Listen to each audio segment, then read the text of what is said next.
Where we can be alone. And next to moving on with me. Next to moving on with me.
all day and night trying to sleep, you never. The only time I feel alright is by your side. Now I want to be with you all the time, all day and all night, all day and all night.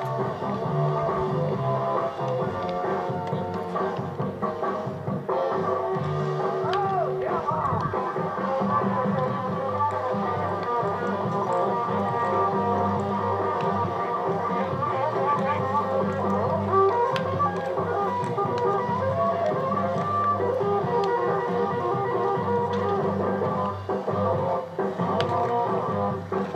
I believe that you and me last forever.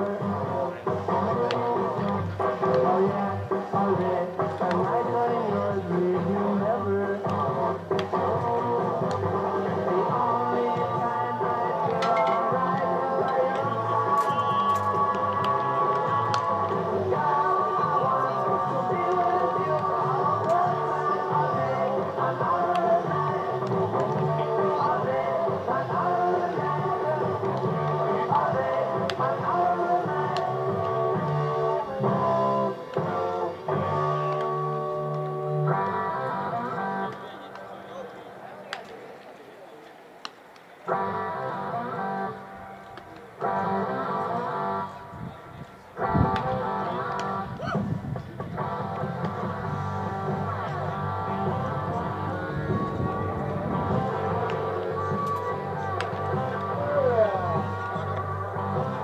Now on the day I was born, when the all gathered round, they gazed in wide wonder at the joy they had found. The nurse spoke up to leave us alone. She could tell right away that I was bad to the bone, bad to the bone, bad to the bone, bad, bad, bad to the bone. I put the thousand hearts, so I make you. I put a thousand more, baby, before I am through. I want you pretty baby, you're alone. I'm here to tell you, honey, that I'm bad to the bone, bad to the bone,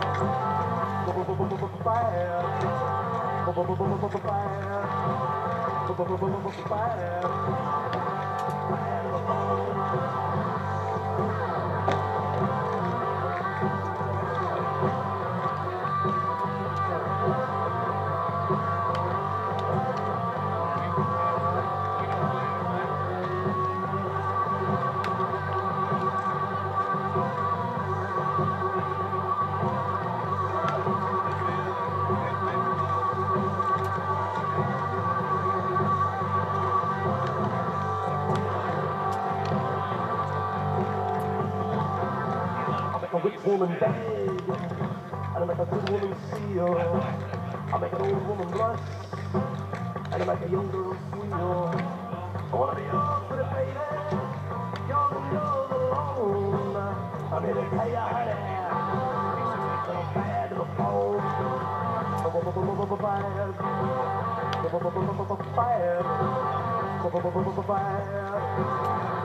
Bad to the bone.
they all stay satisfied. I want to tell you, pretty baby, what I see, I'll make my own. And I made it tell you, honey, that I'm bad to the bone, bad to the bone,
Do you want to be alive?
What the hell?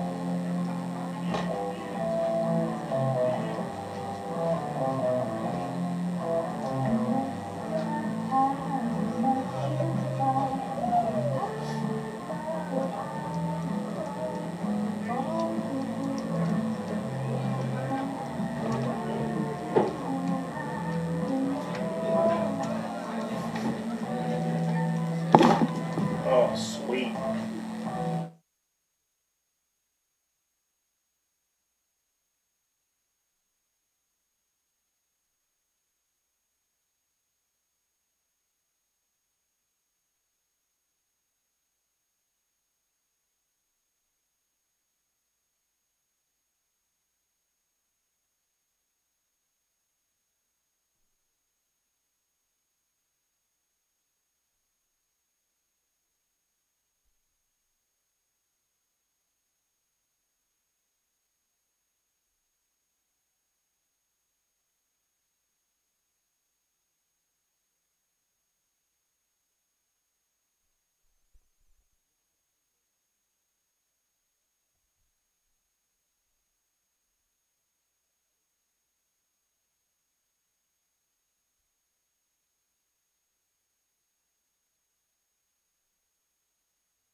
No good? Test.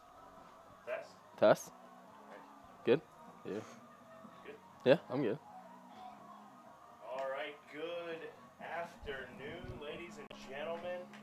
We are at Dean Office Stadium here in Wilson, North Dakota for Championship Sunday here in the MonDak Conference Baseball Tournament. Today's game will feature the home team, Wilson State College Tetons, against the Dakota College at Bottno Lumberjacks. I'm Chris Hilly alongside Aaron Romerol. How are you doing, Aaron? Good, Chris. How you doing today? I'm doing all right. All right, so we have a double elimination tournament here. Williston, the host team, is undefeated, and Bottno, they played Bottno yesterday here and actually run-ruled them. So they're one win away from securing this conference championship and hosting the regional tournament next weekend here at Dean Office Stadium. And also, if Bottno wins the first game today, they are forced to play a second game. So we're about to start here with up to bat is the shortstop for Bottno, Nick Sumstein, and pitching for the Tetons is number 11, Tyler Berkey. Sumstein will take that for strike number 1.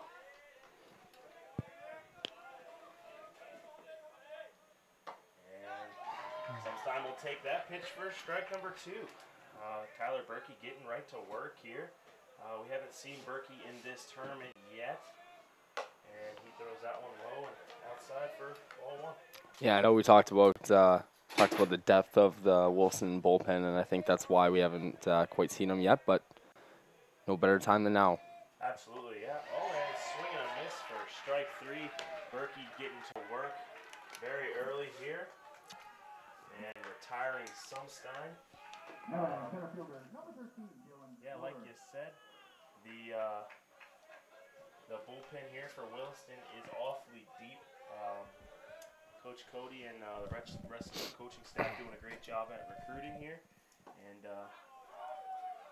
up to bat now is going to be Duger here, the center fielder for Bottno, and he's going to take the first pitch for strike 1. And that ball will be low and away for ball 1. So we have a 1-1 count here for Duger. Berkey getting right to work. And that ball's hit hard to second base, and that's Callaway Miller there. And he's going to ground that one routinely and or catch that routine ground ball there and retire Duger there. So yeah, Miller's been great all weekend here in the field, and he just made that nice routine play. Absolutely, yeah. Miller had a great day yesterday on defense. Also hit a bomb, picking up a couple RBIs here.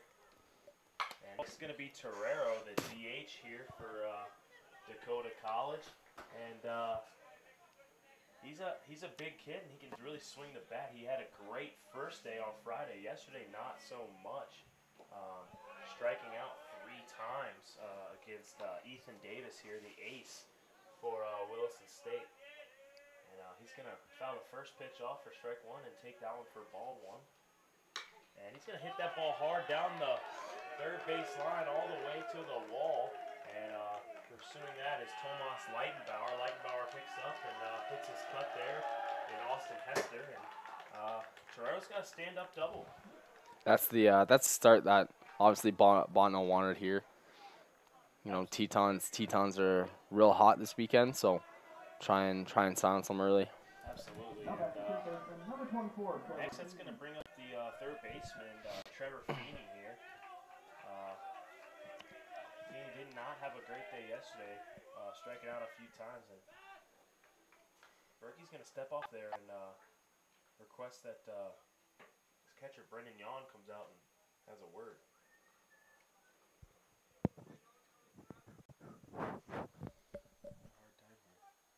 Hmm? Not sure if I'm picking it up. I'm going to check it. One runner on in Torero. 2 away here. Berkey from the stretch. Looking in on Feeney.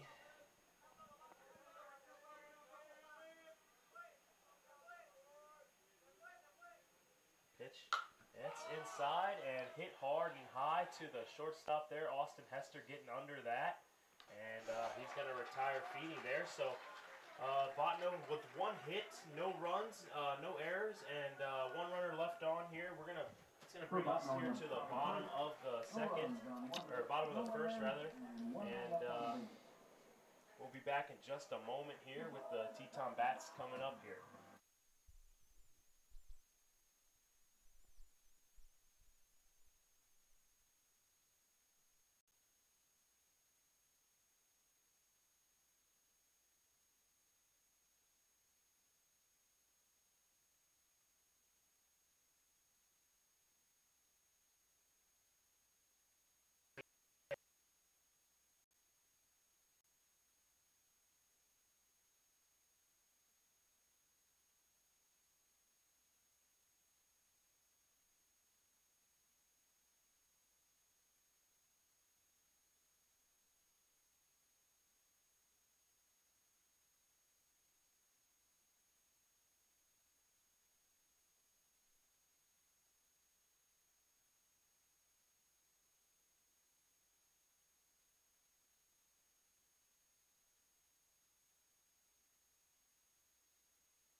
Leading off bottom of the first inning here is the shortstop here, Austin Hester.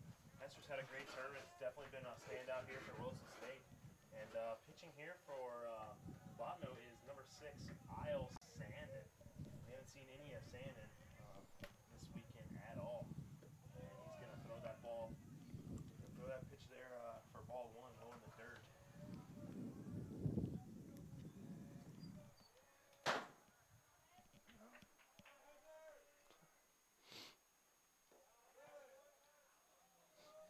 That's going to be ball 2, and the catcher there for Bottno, Lowndes, lost his glove somehow. Yeah, just maybe put your hand in it. I don't know.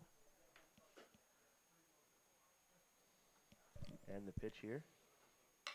Hester hits that ball hard to the third baseman, and he's going to retire Hester there. Not the at bat Hester's looking for here, but you know, you're hitting the ball, you're seeing the ball, so not too bad there.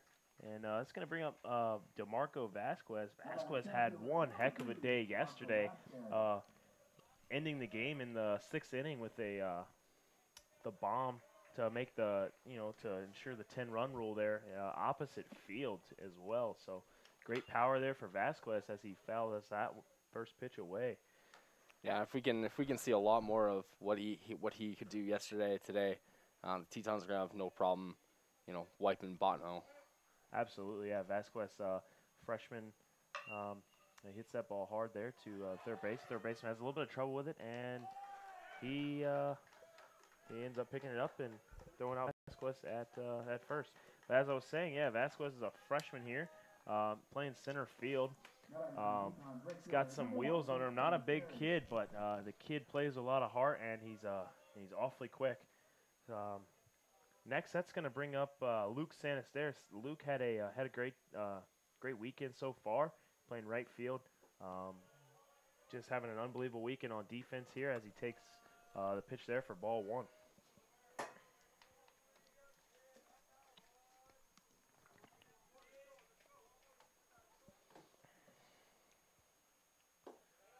He's going to take that one there for ball 2 as well. It's low there by Sandin. Yeah, you can tell Sandin's just trying to keep it off the inside of the plate. He obviously saw what the Tetons could do yesterday.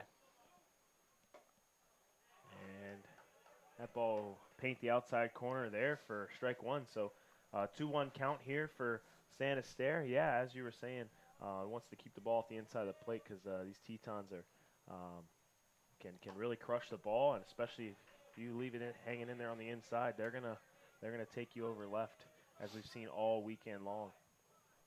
So Sanister takes ball number 3 with a 3-1 count, 2 away. Tetons looking to rally here with 2 away, and Luke hits that ball hard, and it's going to be foul down towards the Teton bullpen there. So it's going to bring him to a full count. Luke here having great success this season. Named to the MonDak All-Conference team, so congratulations to him as he looks in here with full count and 2 away.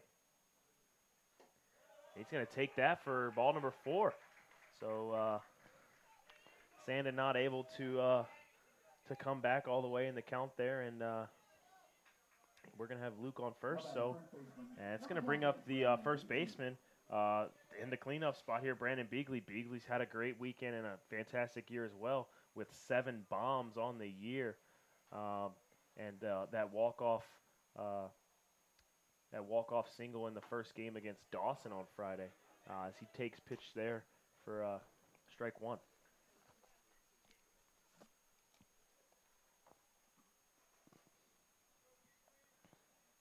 Sanister getting his lead there. Sanister's awfully quick, playing the outfield.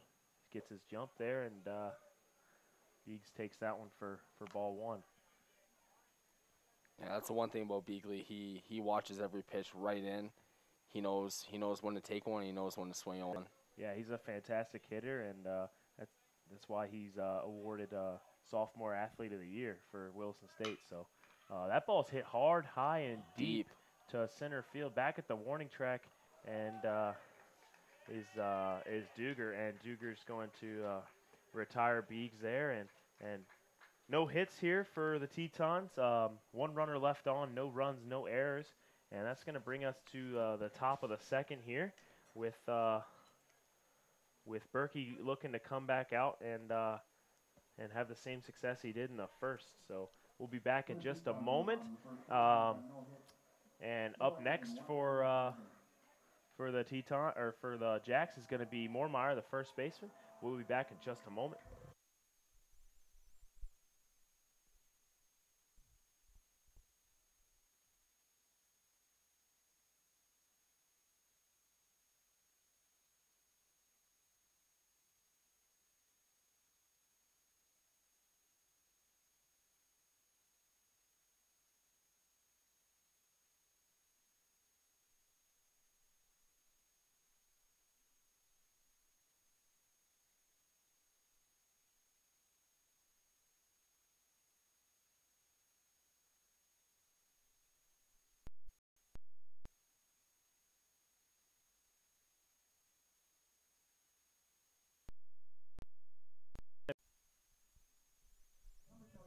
Leading off the top of the second here is Moormeyer.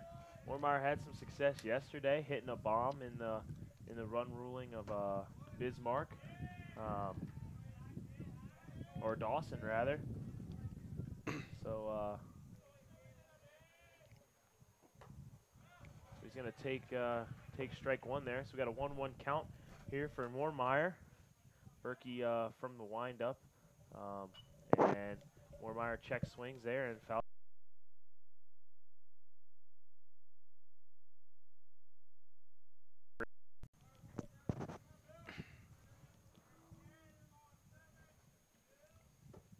And Moormeyer's going to leave that one down and away for ball 2.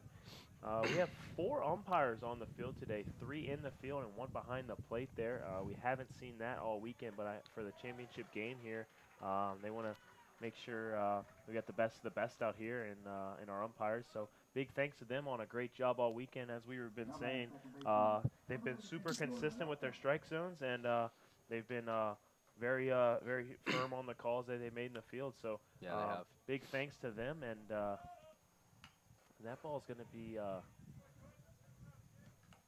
fouled away there by Welcome, the second baseman here. Moormeyer struck out swinging against Berkey, so 2 strikeouts on the day for Berkey, and that ball is going to be dribbled up to Matt Zaleski. Zaleski runs up and makes the easy play there, throwing it across the diamond to Beagley, and Zaleski is able to handle the slow roller there by Welcome. So that's going to bring up Mohm here, the left fielder, with 2 away.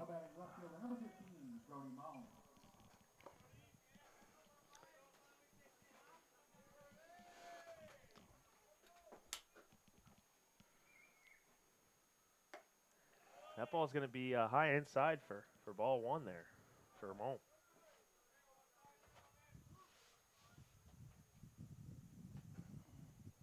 Ball's going to be hit hard up to Zaleski. Zaleski again throwing across the Beegs, and he's going to retire Mohm there for the top of the 2nd here. So 1, 2, 3, 3 up, 3 down here for Williston State, and they're going to try to get the bats working here. We'll be back in just a moment.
And it's going to bring us here to the top or the bottom of the 2nd. Leading off for the Tetons is the catcher, number 10, Brandon Yawn, and he's going to take that for strike 1 there. So, so Yawn there, taking pitch there for strike 1 with a 0-1 count. He'll take that one inside, ball 1.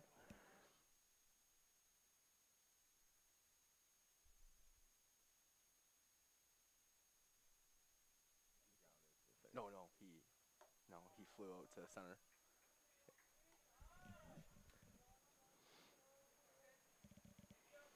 2-1 count here on Jan. See if he can do anything. Jan hits that ball high and hard to the back of the infield here. The shortstop getting under that, and he's going to retire Jan there. So 1 away here for the Tetons. They're getting the bat on the ball, but they're not finding any green here yet. Probably just feeling out the pitcher here in Sandon. They haven't seen much of Sandon this year at all. And that's going to bring up Callaway Miller. Miller had a great day yesterday in the field, great day today so far in the field, and also not a bad day at the plate, hitting that 2-run jack yesterday to help lift the Tetons over the Jacks in the 10-run shellacking here of the Jacks.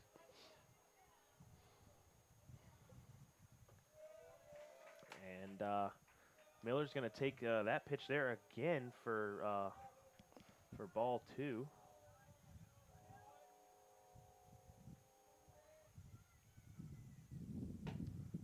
And he's going to take that one inside. Guess a little too inside for the ump's liking there for ball 3. So we got a 3-0 count here on Miller with 1 away. Miller looking to get on here. And he's going to take that pitch there for strike 1. Yeah, you knew Sandon was just going to try and throw it in there for a strike. Yeah, you knew Miller also wasn't going to swing at it, getting 3 straight balls pitched to him.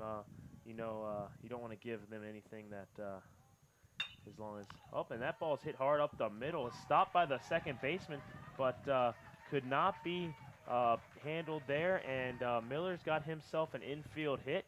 And we got one away here with Miller on, and that's going to bring up the DH, Tate Farrell. We haven't seen any of Farrell this weekend, but from the regular season, we know he can hit the ball, and he's got some speed as well here. So we'll see if he can have some success there. And that's a great hit up the middle as a base knock for Farrell on the first pitch of Sandin. And he's going to move Miller into scoring position. And that's going to bring up Zaleski. Zaleski's also had a great weekend as well. He's one of the leaders on this team, and he's looking to have some success here and break the scoring open here for the Tetons here. Yeah, two runners on in first and second, only one out.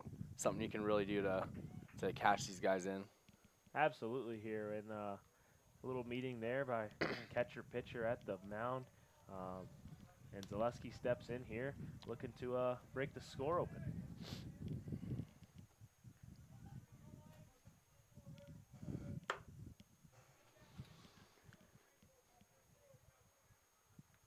And they're going.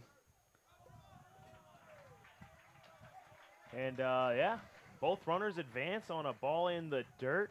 We've got a strike here on Zaleski though, and got an 0-1 count here with one away. Now with two runners in scoring position, Miller and Farrell both advancing on the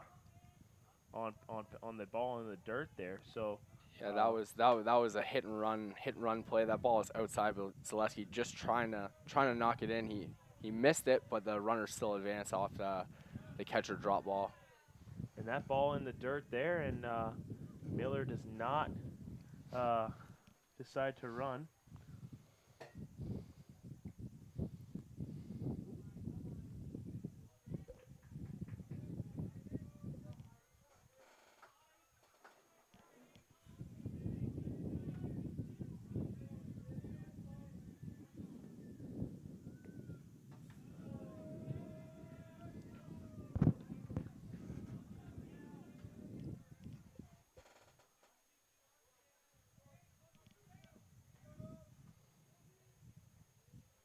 We got a 2-1 count here.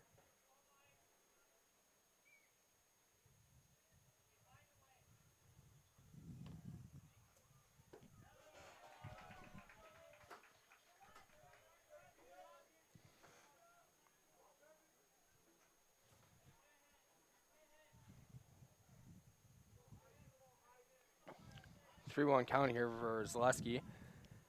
One out, runners on second and third. And he'll foul that off.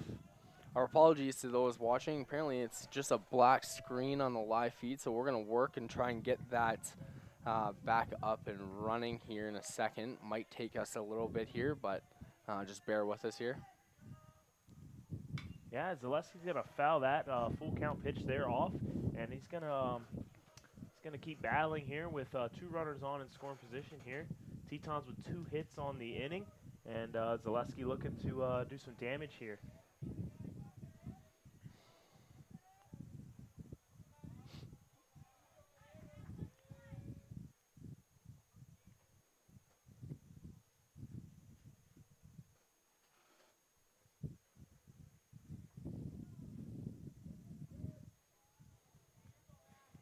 And we're going to have a meeting here at the mound with pitcher-catcher here. And yeah, again, we are sorry about the technical difficulties here.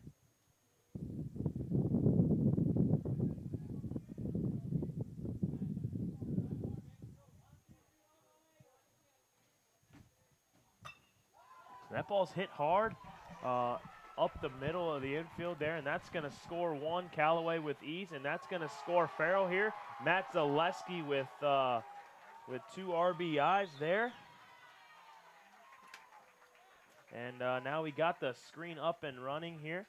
Sorry about that if you missed the shot there by Zaleski to right field to score 2 runs here. And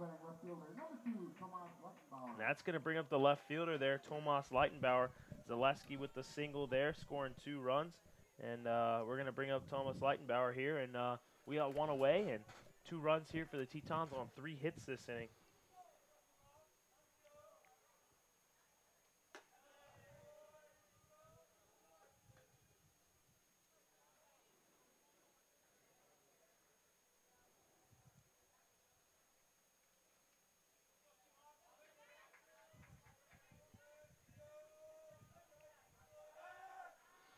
And the pitcher, Sandin, tries to pick him off at first there, but Zaleski gets back in time.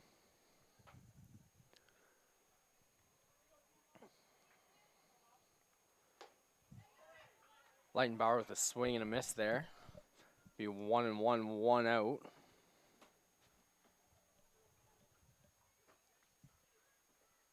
So we have a 1-1 count here for Leitenbauer.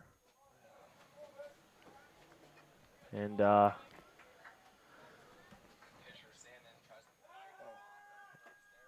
he looks back over to Zaleski there at first, and Zaleski's back in time.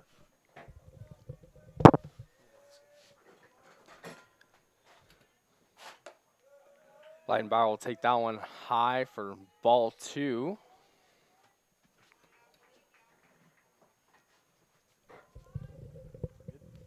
So it'll be a 2-1 count.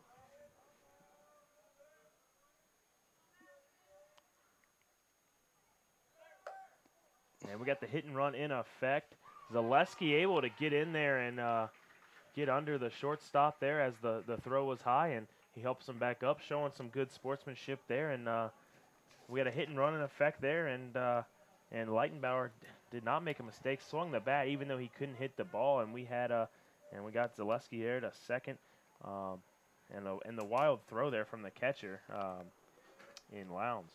Not sure why Lowndes is in today. I know Rosado's been the staple there behind the plate for the Jacks all year long, and he's got a heck of an arm and a great bat as well. I'm not sure why he's not in, but anyways, it's not our problem here as Zaleski's on second. Leitenbauer's on at the plate here with a full count, 1 away, looking to keep this score climbing here. And Zaleski's back as he'll get dirty as Sandin steps off and tries to keep Zaleski honest there. Sandin looking very uncomfortable on the mound right now, Romer. He's looking very sporadic and not too sure how he's feeling. And that's a shot down the line there, and Zaleski's gonna try to score from second, and he does. And Tomas is gonna stretch that into a double. So a great shot there, heads up base running by Tomas, and great base running there by Zaleski to score all the way from second. And great shot there into left by Leitenbauer. Yeah, that was great hit, great heads-up play. He rounded big round around first there, and he read that play right into home and took second. Yeah, so we're going to have a meeting here on the mound. We got some activity going on in the Jacks bullpen here. And well, while we got a second here, just we got a few big shout-outs for sure. The Tetons women's softball team. Unfortunately, they had lost yesterday, but did finish second in their district. So we want to congratulate them on a successful season, as well as everybody out there watching. I know Brandon Hammer's out there. He's watching today, and the fans in the crowd, Tyler Forrest, Kenny Garrett well. We got Hunter Haugen. We got a lot of Teton athletes out here. Girls basketball, some girls volleyball, and some of the men's hockey team out here supporting the boys here in the conference championship. So thanks to them. And we got Austin Hester up now, and he tries to lay a bunt down, and he's going to foul that one away. And got a little ball exchange here from between ump and pitcher. Yeah, Sandin's gonna have to be careful here. He's one full inning and a third pitch. He's up to 38 pitches already, 24 in this inning. He's just gotta calm down in there and just let his defense, do the work. Yeah, especially with the top of the lineup coming up here in Hester.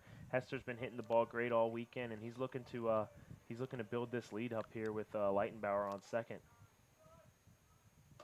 And he's going to take that one high and inside for ball one. So a 1-1 here for Hester, and one away with Leitenbauer there in on second.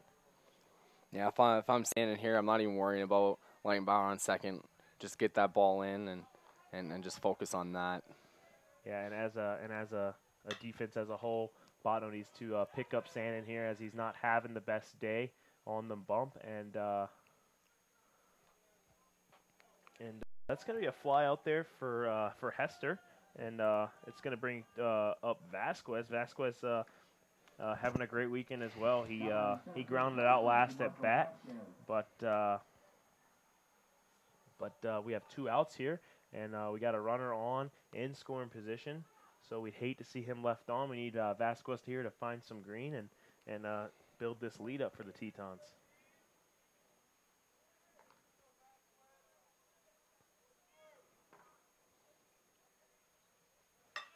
And that ball's hit hard and into the gap it looks, and that's going to fall in there for a base hit, at least 2. And Vasquez rounding second, heading to third, and he slides into third a little awkwardly, but that's a RBI triple there for Vasquez. He's hearing it from the dugout and the fans as well. Flyer line.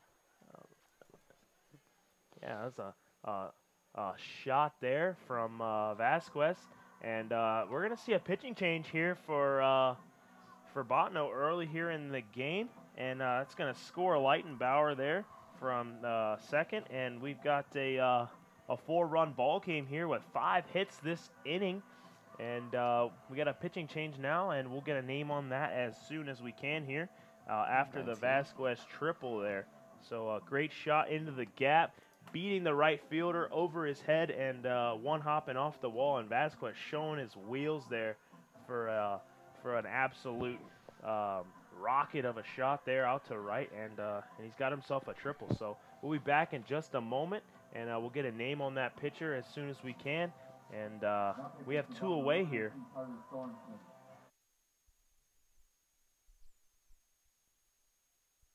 For Bottno is going to be number 19, Carter Sorensen. We haven't seen him. Haven't seen any of Sorensen this weekend at all. But he's looking to stop the bleeding here, and as he throws one of his warm-up pitches way over the head of the catcher there,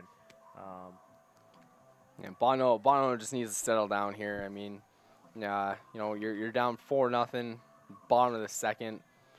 No big deal. You just kind of regroup and hope that your pitcher can just at least keep it low, or your defense can do some work in the infield.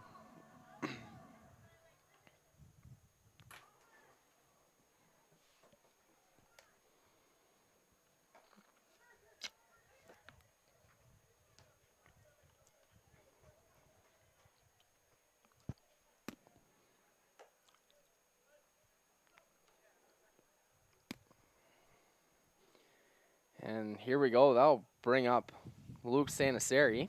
Yeah, Luke Sanaseri, he walked last at bat, looking to keep the rally here going with 2 away, and looking to bring in Vasquez there. Vasquez on third after the triple. So as the pitcher here and Sorensen looks in, and Luke shows bunt there and has to get out of the way. After ball number 1 there for Sanaseri.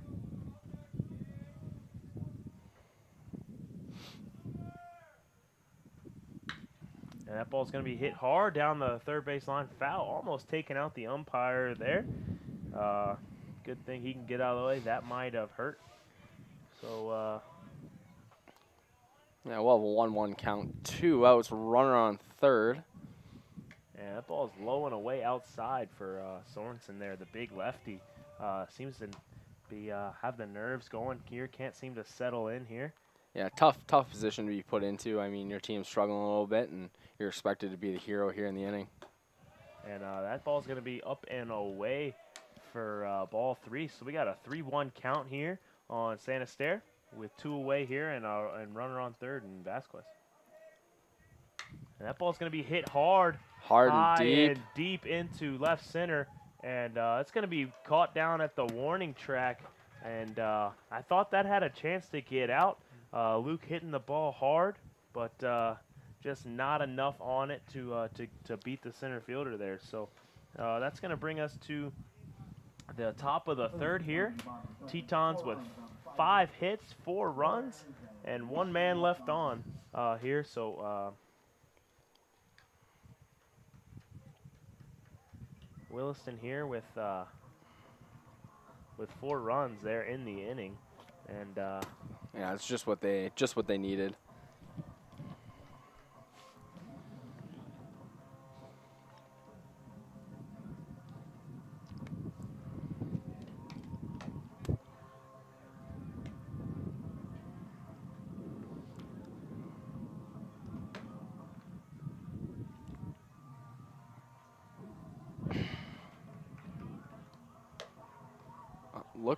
Looks like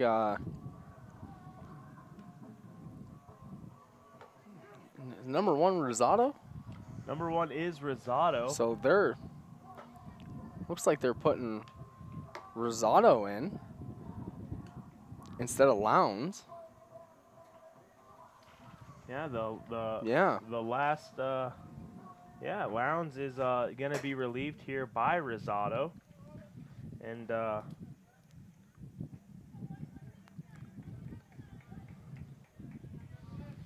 that might have been something to fire up the boys here and get them going, as Rosado is a powerful bat in this Bottineau lineup here, and yeah, that could be to do with the pitching change as well. You know, I know some pitchers prefer a certain catcher when they're pitching, so that could have been the deal there as well. Yeah, or it could have been the fact that Bottno's struggling here and Lowndes just didn't have what it takes at the plate there. Yeah, that's true. As Rosado here, so we'll see what he can do here and see if he can spark the boys here and get them going. And but Berkey seems to be working here, and he's got a 2-0 count here on Rosado. Berkey seemed to be moving pretty fast, getting in a rhythm that he's comfortable in, and he's going to leave that ball down low here for ball number 3. So we got a 3-1 count here, rather. And that ball is going to be in the inside corner there for strike number 2. So we got a full count here on Rosado with no outs here. And that ball's going to be hit hard between third and short to Leitenbauer. Leitenbauer's getting that into Hester, and Rosado here making an impact early as he comes into the game here with a single there out to left. So and then next is going to bring up the right fielder, Tyler Legault. Legault got burned out there on the Vasquez triple there, but he's looking to make an impact here at the plate. Not had the best weekend here, and he's going to take that pitch inside for ball 1.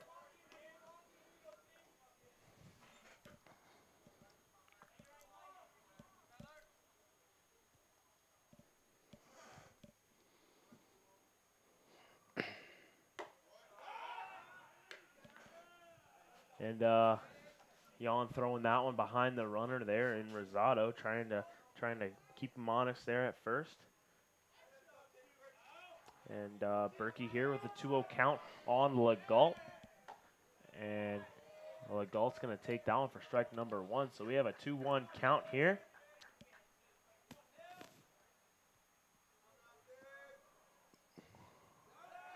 And they're going to check him again there at first, and Rosado trying to keep him honest like we've said.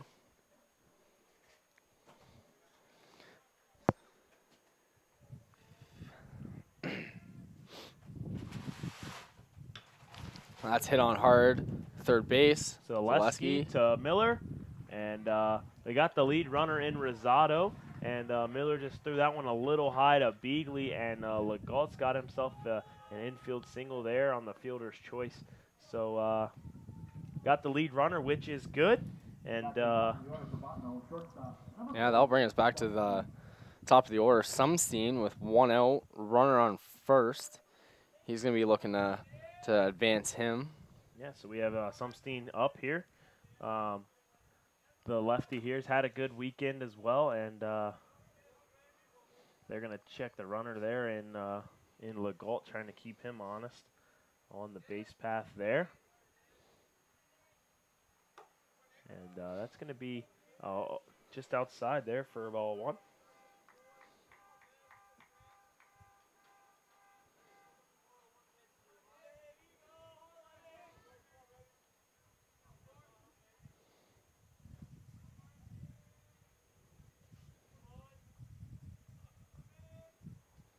That ball's going to be low and away for ball number 2.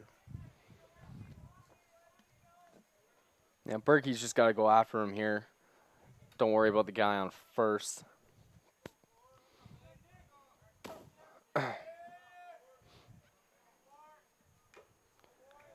That's a foul tip and caught by Jan. So we got a 2-1 count here with 1 away for Sumstein.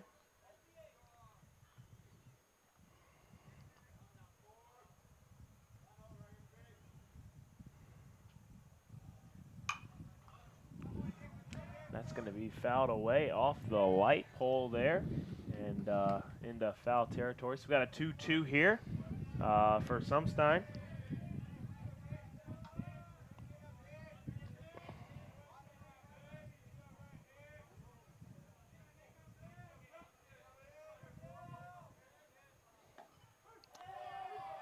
And he pulls him. It's a great pitch by Berkey. Caught looking there with Sumstein.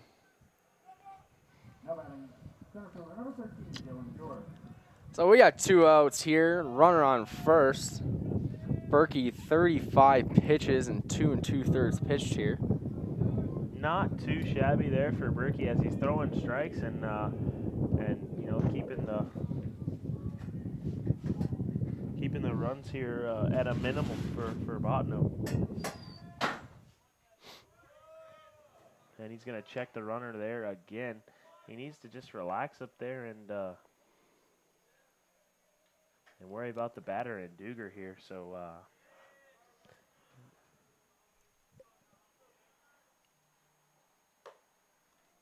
That'll be ball in the outside corner. so we got a 2-0 here. Berkey with 3 strikeouts on the day so far. And he's got 1 runner on, 2 balls here on Duger, and no strikes.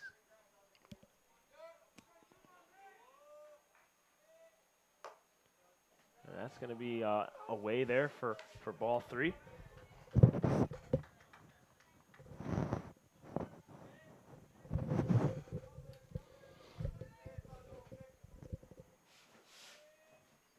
That ball's going to be hit hard to shallow right, and that's going to be caught there by Sanister, no problem. And that's going to retire the side here, and they're going to leave have 1 hit, no runs, and 1 runner left on, and no errors here for Wilson State. So that's going to bring up the first baseman and cleanup hitter here for Wilson State, Brandon Beagley. Beagley looking for some success here and keep the boys rolling here with 5 hits and 4 runs on the day. So we're going to be back in just a moment to for the bottom of the 3rd here.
And this will bring up Brandon Beagley to start off the inning. Beagley looking to stay hot here. And he's going to take the first pitch there for ball 1. And the umpire tosses the shortstop there. And he's gonna eject him here. I'm not sure what the problem was, but they got a little discussion here, and the umpire decides to toss the shortstop here in Sumstein there. Not sure what was said.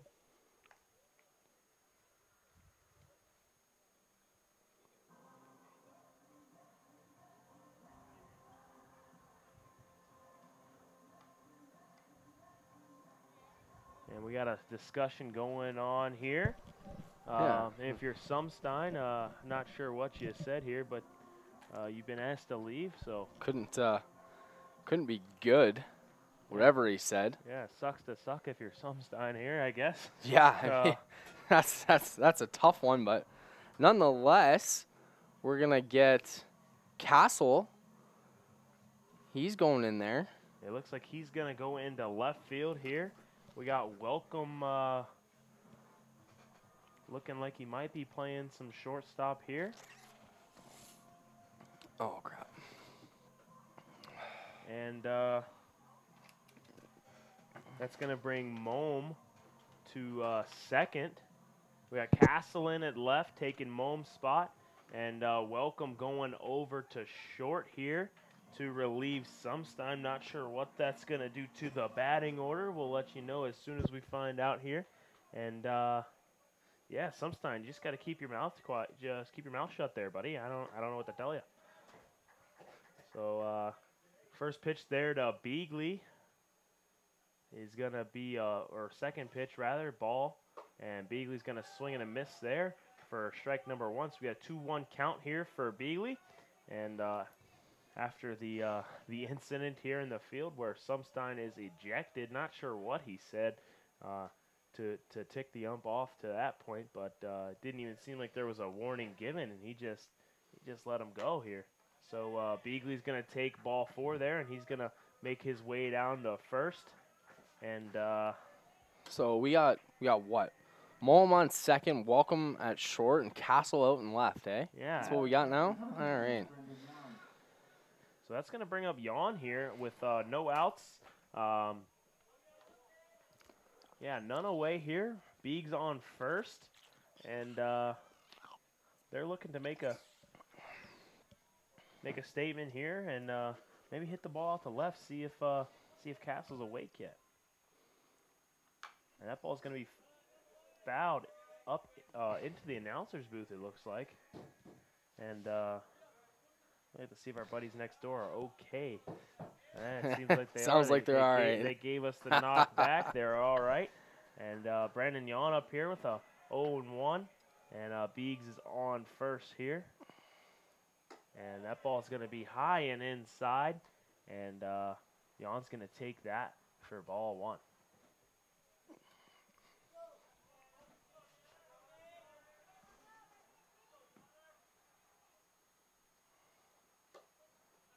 That's a called strike inside. 1-2 count, no out. Beegs on first. See if Jan can just knock this one into some green. Yeah, swing and a miss there for Jan. He strikes out swinging here, and that's going to bring up Callaway Miller. Miller singled last time, scoring as well. And that's who started the rally here to get those 4 runs for the boys in white here. And Callaway takes that one for ball 1. 1 away here. Got 1 out, and Beegs is on first. And time from Callaway there. And he's going to get a signal here from the third base coach in Bobby. And he's going to swing and a miss there for Callaway. So a 1-1 count here with 1 away. The pitcher here in Sorensen Doing a little bit better than Sandin did last inning here as he was relieved. And that's going to be a check swing for foul ball there for strike number 2. Yeah, it looks like Sorensen's kind of settling in there. He's picking his spots, and let's see if Miller can knock one out there. Yeah, Miller here, the pitch, and watches strike 3 go by. We've seen the low call there all weekend here by these umps. They have been consistent. That's going to bring up Tate Farrell, the DH. He singled last at bat, scoring a run as well. And the pitch and strike 1 there on the corner. And we want to give another special shout out to former Teton hockey captain Dana Arnold. Dana Arnold is listening in from school out in New Hampshire, so a big shout out to him. And thanks for listening in, bud.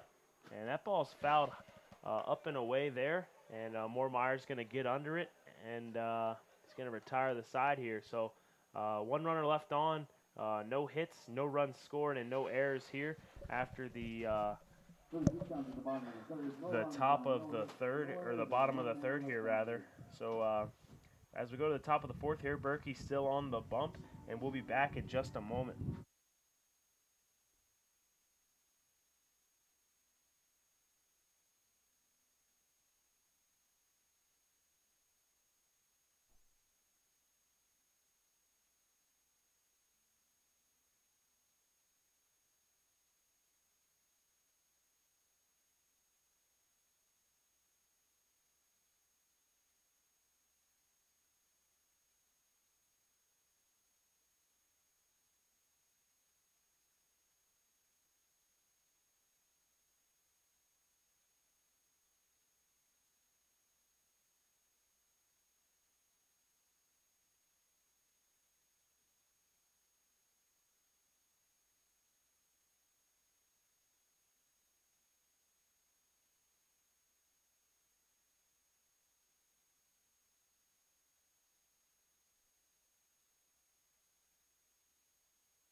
Leading off top of the 4th here for Bottno is Torero.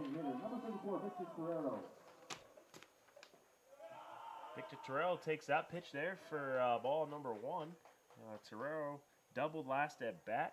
He's been one of the best hitters here in the tournament all weekend long. He's going to watch that one there for ball number 2. Torero with a few home runs the other day. Friday hit one about 450 into the neighbor's yard here. So he's got some power here, and you just don't want to give him nothing over the inside of the plate. He does crowd that plate awfully tight here, and he can really turn those hips and get the ball out of the park with ease here. So he's going to take a strike 1 there, and he's going to also take ball number 3. So 31 here for Torero. And he's going to hit that ball high, hard, and deep. That could be out of here. And that is gone, ladies and gentlemen. Torero getting the jacks on the board here. As I was saying, he can hit those bombs with ease, especially if you leave it there on the inside corner. Berkey probably wishes he had that pitch back. So Torero with the solo bomb, and he's all fired up here with his 1-run shot there.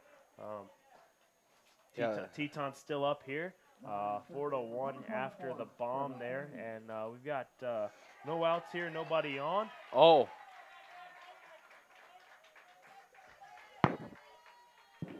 And now we've got we've got Torero toss from the game, and we've got some confrontation there by the dugout.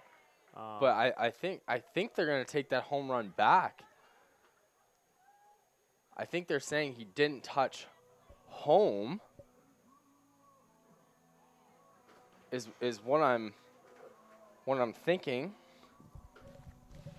Yeah, it looks like they took the run off the board there. And, yeah, he did not touch home. They got him out at the plate. Yeah, they got him. They got him out at the plate for not touching home, so that home run is negated there, and Torero had a fuss about it, and then he was tossed. So Torero now out of the game. He's a little hot, fuming over there outside of the ballpark now, and he's super rattled about that. So you know, you had one job there, Torero, and that's touch home plate, and we got a great play there by Austin Hester, backhanding that shot there by Feeney, deep in the back of the end zone, or not end zone, rather infield, and throwing it across to Beagley, and Beagley stretching out to get it here. So we had a home run negated there by Torero, and a great play there by Hester to throw out Feeney. And we got a foul ball there by Moormeyer. So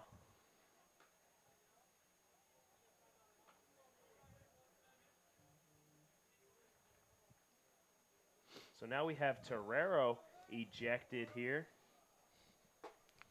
We've got Sumstein ejected here. So yeah, these umpires not taking any lip here from anybody here. So the if you're the Tetons, you better just realize, hey, you're up in this game. Just let the umps ump, and we got a check swing there from Moormeyer, and he does not go.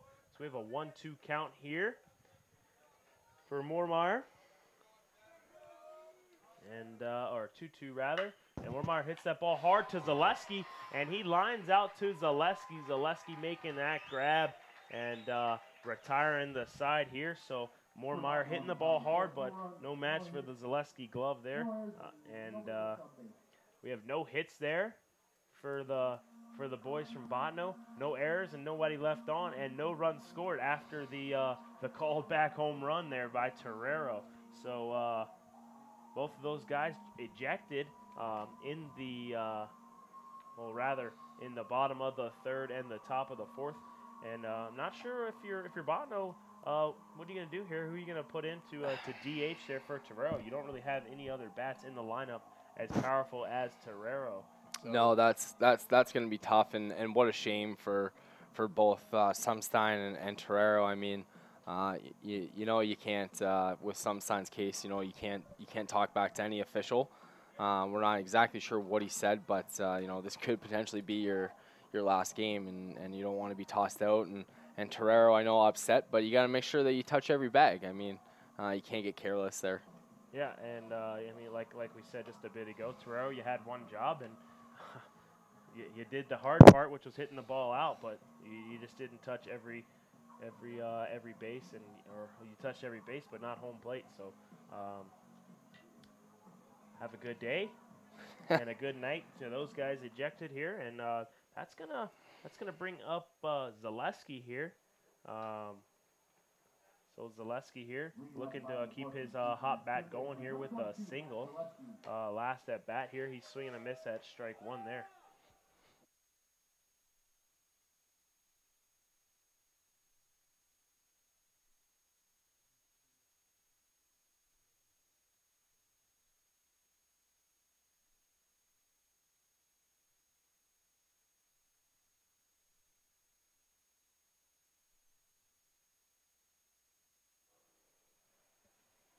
All right, so Zaleski there with an 0-2 count with none away. And he's going to foul that ball off high and hard beyond and out behind the broadcasting booth here. And he's got an 0-2 count still. And Zaleski looking for some success at the plate as he's had all weekend. And he's going to watch that pitch go by there for ball one.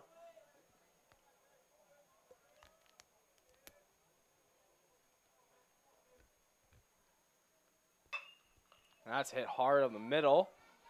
See if the second baseman can field it, and he dies. All right, yeah. Zaleski hits that ball hard right back at the pitcher. He has to jump the other way, and that is fielded by the second baseman here in, I believe it's Mohm. Yeah, after the switch there. That's going to bring up Tomas Leitenbauer here with one away.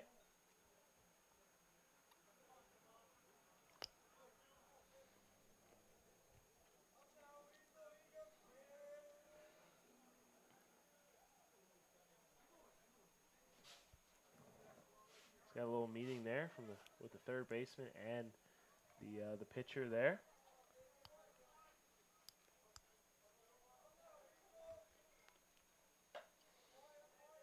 And that's going to be low and away for ball one.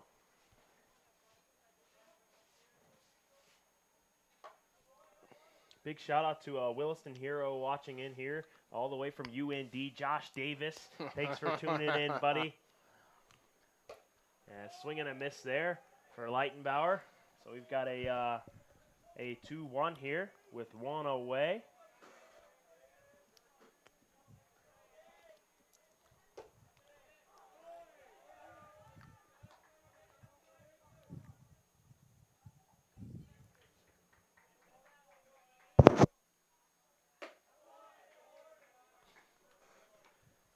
So yeah, we just went back and watched that Torero home run, and he definitely missed home plate there.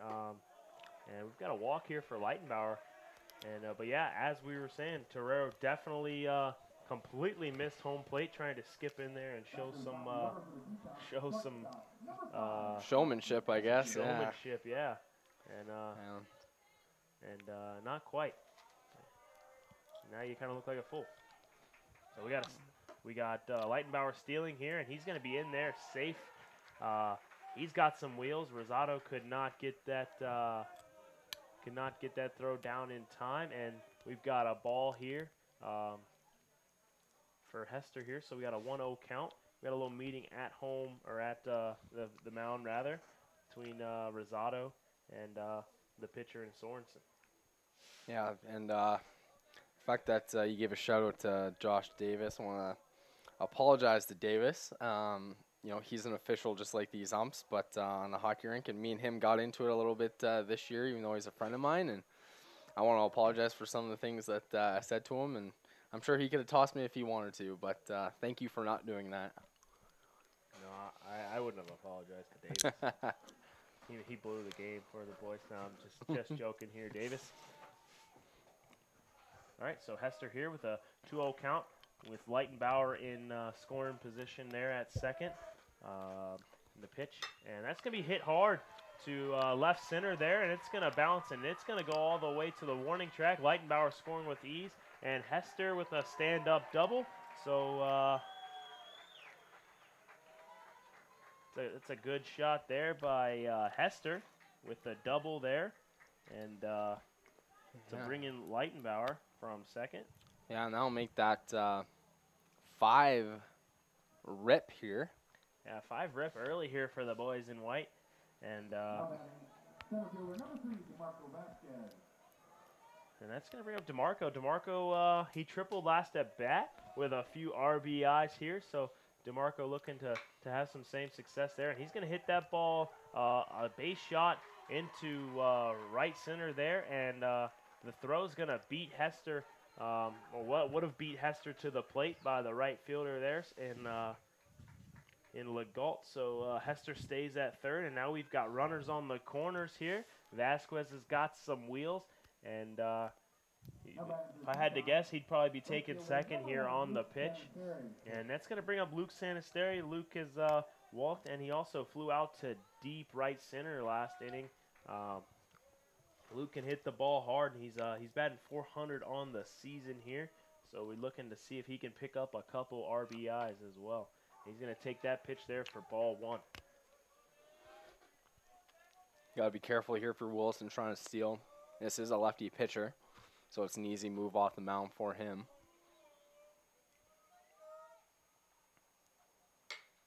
That ball's hit high and hard and deep to right field, and Hester's going to tag up, and he's going to score with ease. And that's a sac fly there for Sanisteri. And so we got another run scored there. Hester coming in with ease, and Vasquez singling, no problem there. So now we've got Brandon Beagley up here. Beags looking to get the bat going here. He has no hits on the day, and that's a swing and a miss there by Beagley. As we said earlier, Beagley recognized for the Teton Sophomore Athlete of the Year, so congrats to him. And Vasquez takes off, and that's a foul ball there by Beags on the hit and run. So Vasquez is forced to go back, and Beagley's got an 0-2 here early, and facing the big lefty in Sorensen. Sorensen has the ability to throw some junk, and could maybe get Beags leaning and trying to chase some stuff in the dirt. So we got a 2-0 count here, or 0-2 count rather, and 2 outs. And Sorensen stepping off there to try to keep Vasquez back.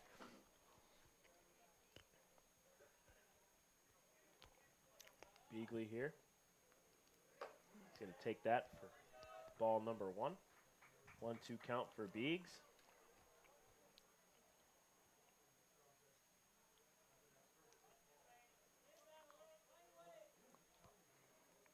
And Beags fouls that one off again. He's battling up there with 2 away here. Looking to find some green here to move Vasquez over.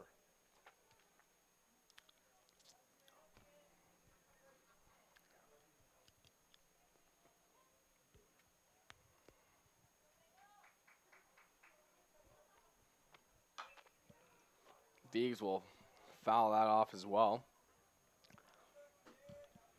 Right in the concession stand down there.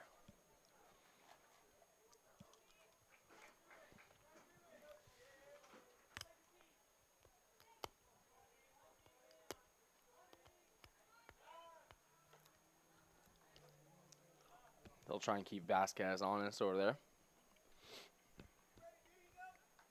And Beags takes that one there for ball number 2. Sorensen, 2 innings pitched, 43 pitches, 23 in this inning here.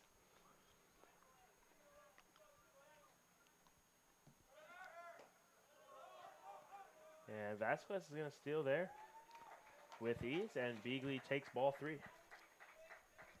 And now 3-2 count, 2 out. Vasquez on second. Beagley just needs a little poke in here. And with full count, 2 away here. And Beagley's gonna take ball 4 there, and he's gonna have himself another walk on the day. And so we got runners on first and second, and that's gonna bring up Brendan Yon. Brendan Yon struck out last at bat, but hit the ball hard his first at bat to short, and he's looking to get an RBI here and stretch this lead.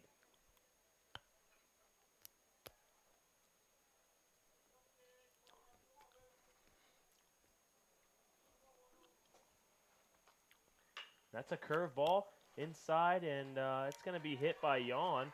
And Beagley's able to reach third, motoring around, showing some wheels, and Yon reaches second, and also scoring DeMarco Vasquez. DeMarco on his horse scores with ease, and then Beagley with the wheels as well. And he's gonna get all the way to third with Yon doubling there. So now with 2 runners on in scoring position, you got Callaway Miller. Callaway singled in the second rather, and then struck out looking his last at bat. And that's going to be hit hard and foul. Yeah, I'm definitely glad I parked about 16 miles away from the ball diamond today. Been a lot of foul balls out there. Yeah, I parked down the third base line a ways, and seeming like there hasn't been many foul balls hit down there. So Callaway's going to swing and miss there. He's got an 0-2 here. You don't want to strike out here for Callaway, leaving 2 runners on, because with the 2 runs, you can get that game up to 9-0 here, and that'd be good for the ball team here for a possible mercy rule. Yeah.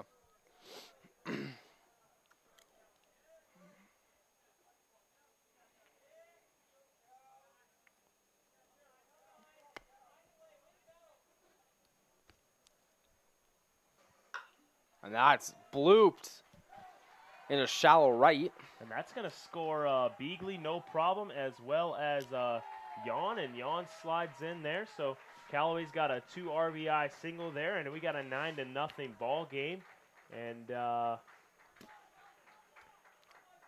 Callaway with another single there, scoring a couple.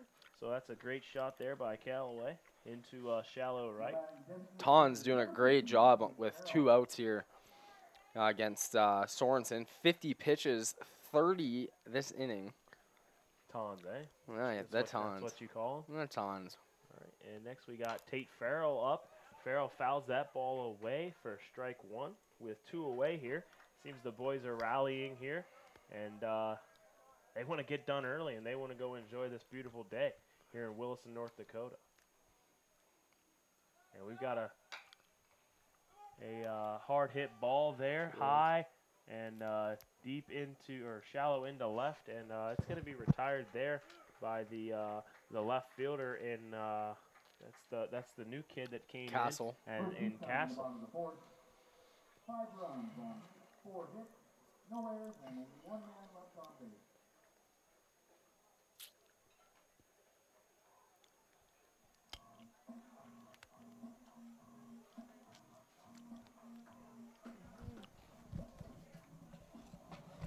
Five runs in that inning for Williston State here, and we're gonna see Berkey still on the bump here, and we got a 9-0 ball game in the top of the 5th here. So the Jacks better do something to get going here, and if they don't, it might be an early day for them with the Tetons being 1 run away from the mercy rule here in the 5th.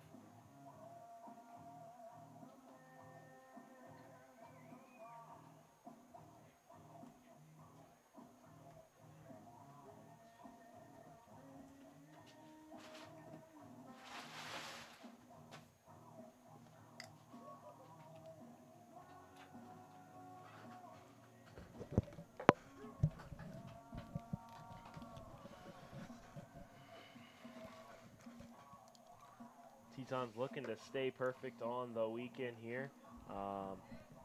They are 2-0 here on the weekend with the near loss there to Dawson on the first day. They had to come back and win in walk-off fashion with an RBI single from Brandon Beagley. And then yesterday they routed the Jacks here at the noon game as well. They beat them 10-0 with a walk-off bomb by DeMarco Vasquez going opposite field there. And that ball is going to be painted on the inside corner there on Welcome for strike number 1. Welcome really crowding the plate here and trying to make his the strike zone diminish a bit, but Berkey's still getting him in there, and so we've got a 1-1 count here on Welcome. That ball's going to be hit high and hard, foul. And Beagley trying to jump over the fence for it.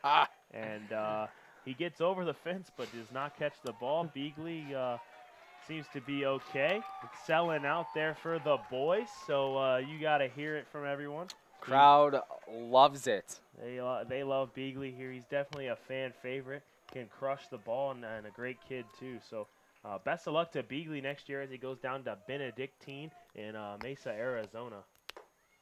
And that pitch is going to be in there. It looked good from here, but it looked like it could have been a little high, and don't want to even ask this umpire anything about it, because he'll be sure to toss you out for sure. Yeah, he would try and toss us out of the press box. That's for sure. Yeah, buddy. I wonder what Torrero's doing right now.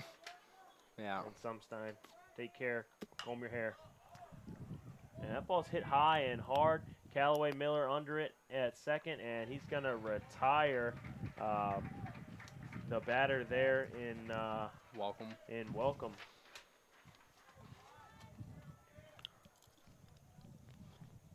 Now batting shortstop, second baseman, number 15, Brody Mound. Yeah, so the second baseman now, Mound, is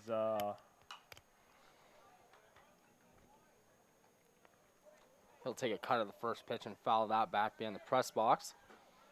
0-1 count, 1 out. 9-0 Wilson State College. And he'll look at that one for a called strike 2. So we have a 0-2 count here on Maum with 1 away. Let me throw in a agreed. Oh, I see Brandon Cater driving down 11th there in his super big jacked up orange and gray truck. And that'll be hit on, probably foul, that looks but foul, caught. but Luke Sanaster gets under it to retire Maum here. And now I'm not sure who this is, number 12. Probably coming in for the DH spot here. No. He's in for Rosado. Deegan Coonan, he's catching for Rosado.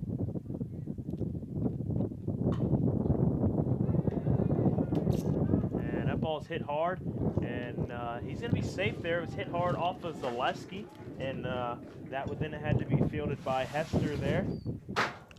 So they've got another hit there on the day, and that's Coonan with his first at bat here. So now that brings up the right fielder Legault here. Now right fielder, number 20, Tyler Legault.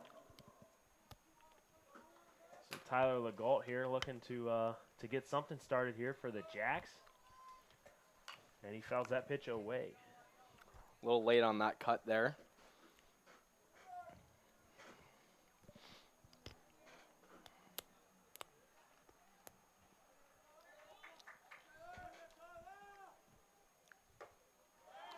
That pitch looked good, but I'm going to call that for a ball high. 1-1, 2 outs. Runner on first. And that's going to be a swing and a miss. Looks like he should have pulled out the wedge or the 9-iron for that one. Oh, I get it, because like it was in the dirt and he was a golf club. Exactly, oh, you get it? Because he shouldn't have swung at it. So, oh, I get it, Ron. That's funny. And that's what I'm here for, Chris. Yeah, that ball's hit hard to Hester, and Hester fields it and throws it to Callaway at second to get Coonan out. For Bottno on top of the fifth. No runs on 1 hit, no errors, and 1 man left on base.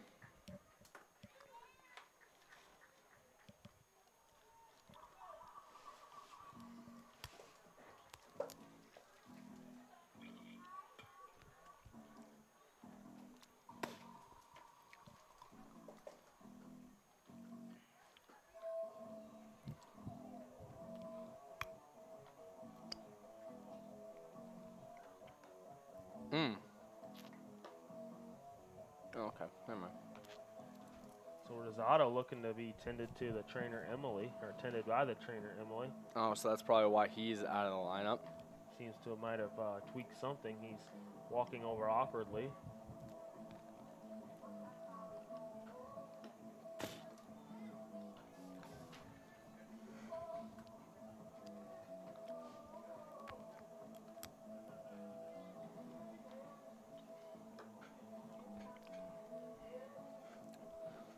Bottno's got a guy warming up in the bullpen there.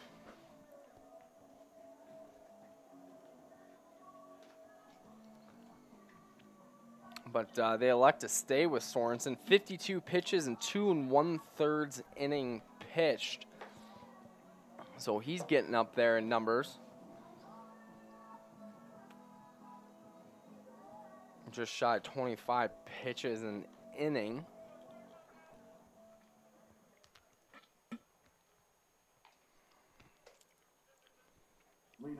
But that'll bring up Zaleski here in the bottom of the 5th. 9-0 Wilson State College over the Dakota College at Bottno.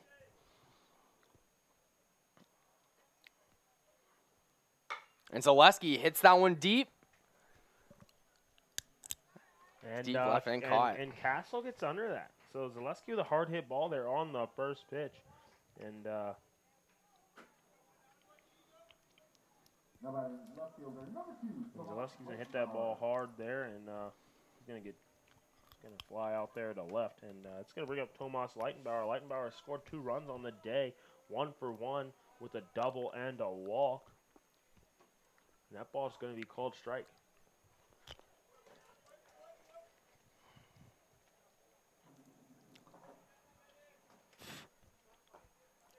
That'll be a ball 1 in the dirt.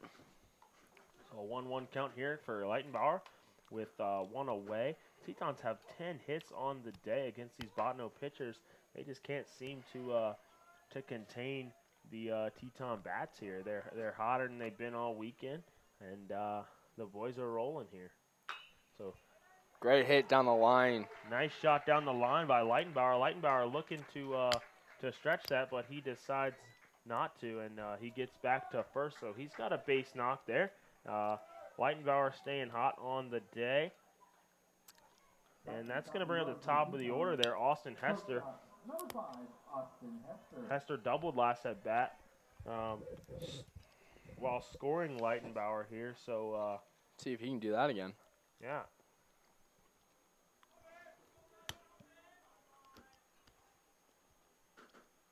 And he elects not to swing at strike number 1.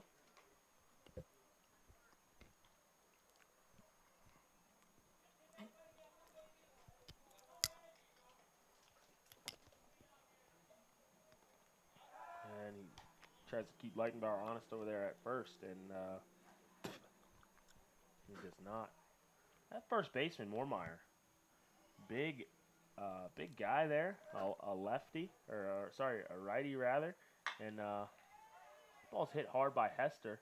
Looks like just right to the center fielder there in Duger. But yeah, about that Moormeyer, man, he's got to cut that mop. Yeah, that thing's gotta be hot. It's got to be hot, and the girls probably do not think that either. Has a big piece of lettuce like that. Got to get rid of that thing, guy. There, college age now. You gotta start looking better than that. And he's gonna check there at Leitenbauer again here as Vasquez comes up here. You know who we can get some hair tips from? Ryan Grushka. Ryan Grushka, Yeah. the future captain here of the Teton men's ice hockey team.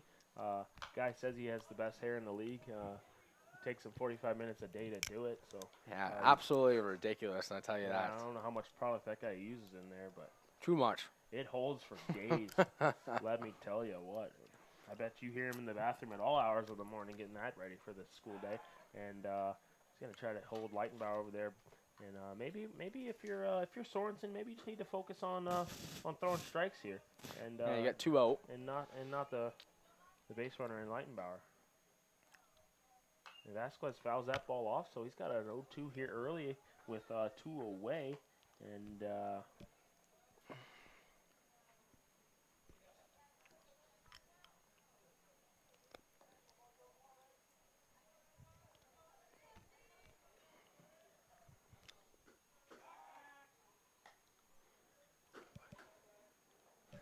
got my mother listening in all the way from Virginia, telling me to be nice and not make fun of people's hair here.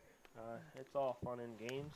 Yeah, we're not making fun of it. We're just giving some helpful tips. Excuse me. So Vasquez fouls that ball off as well, and he's battling here with an 0-2 count with 2 away. Yeah, 0-2, 2 out, runner on first. 1 run here will end the game, and that ball's hit high and hard to shallow right. The second baseman getting under that, and he makes no mistake there.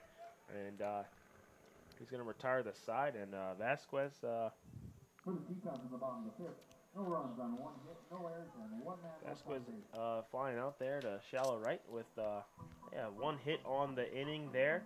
No runs scored, no errors, and 1 runner left on. So that's going to take us now to top of the 6th, and we still have a 9-0 ball game, and we still have Berkey on the bump here. If you're Dakota College, what do you got to do here, Romer, at the plate to try to get back in this game? Well, here's the thing. You got your top of your lineup coming up. We're still unsure who's DHing here in relief for Trero's ejection. But you know, if you're Dakota College, it's not about hitting the big bombs. It's about getting the ball in play and really working. Berkey, I mean, he's 5 innings pitched, 63 pitches, which is not that many, especially for 5 full innings. So if you can kind of get him working up there, maybe tire him out a bit and force the bullpen to start getting warmed up, I think that's got to be Bottno's game plan.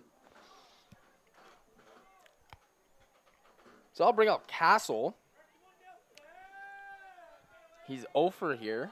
Leading off the top of the sixth for Bottno, shortstop, number 3, Sam Castle. And he'll take a called strike.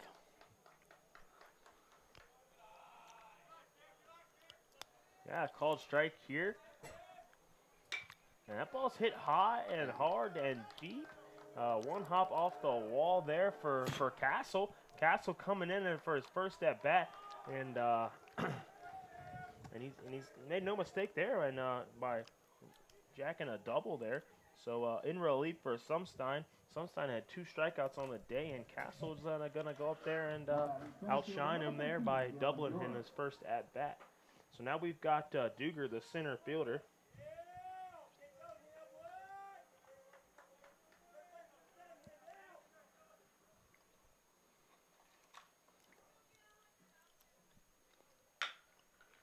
And that ball's grounded to Callaway Miller. Miller picks it up, makes no mistake there to Beagley.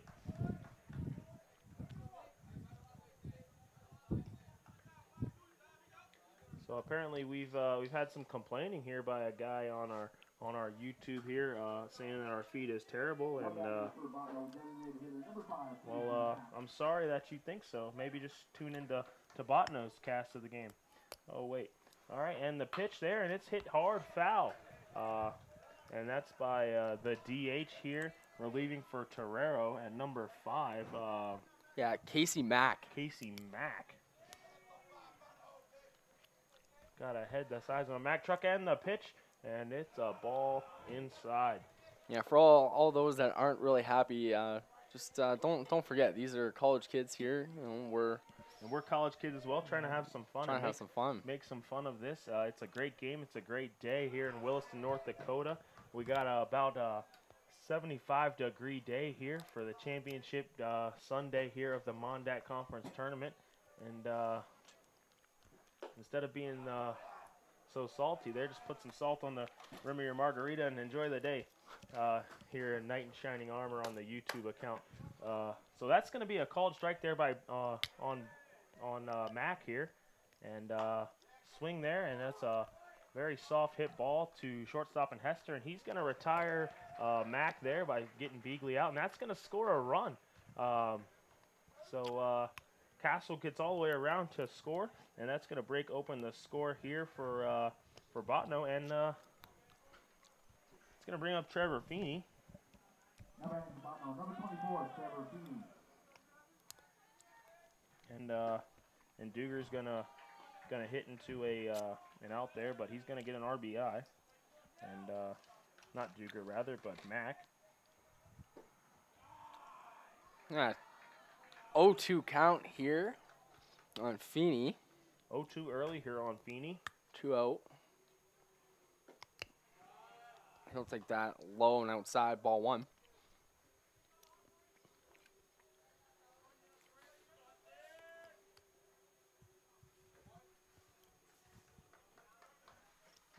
That'll be ball 2 in the dirt. 2 balls, 2 strikes, 2 outs, 9-1 Wilson State College. Feeney at the plate. He'll foul that off and keep this count at 2s.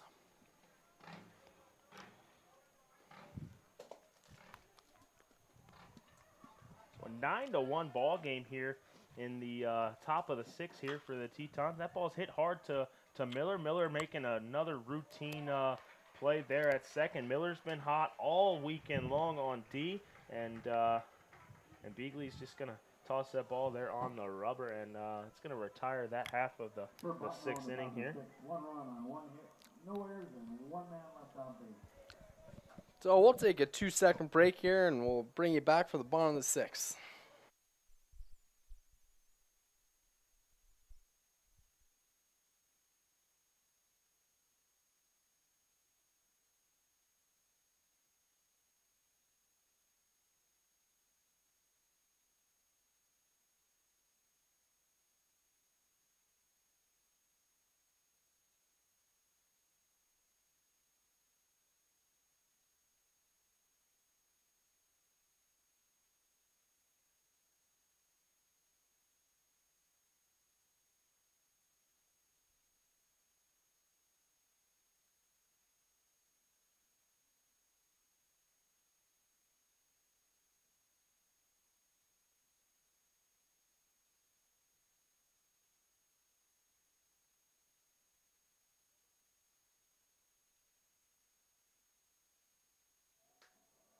Going into the bottom of the 6th here, it's going to bring up the right fielder here, Luke Santaster.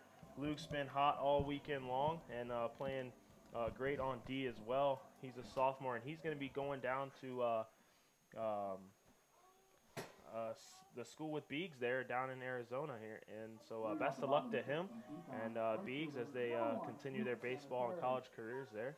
So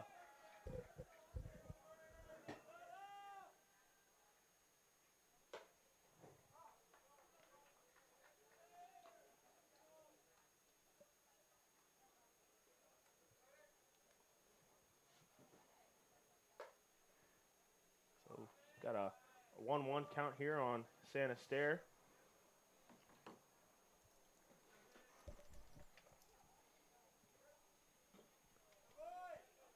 And another called strike there on Santaster with a 1-2 count here.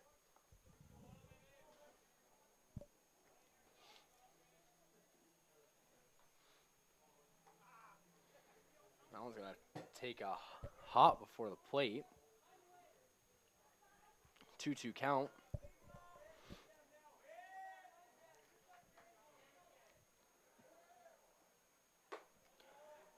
Ball 3, full count for Santaster. So Sorensen looking like he could possibly lose Santaster here. And Santaster hits that ball hard, and it's going to go foul off the light pole there.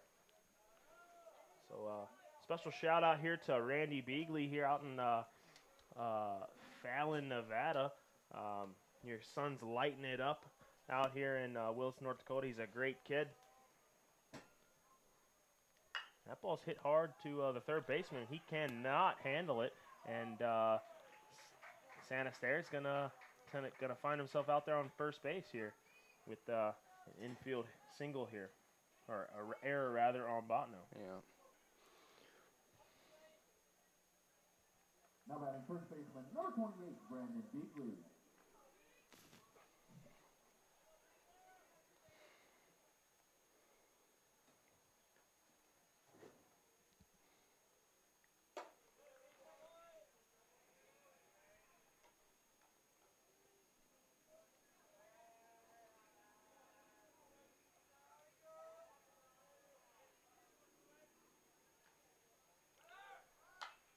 That ball's hit high and fouled up behind the backstop here on top of my head by Brandon Beagley. So got a 1-1 here against Beagley with no one out and Santaster on first.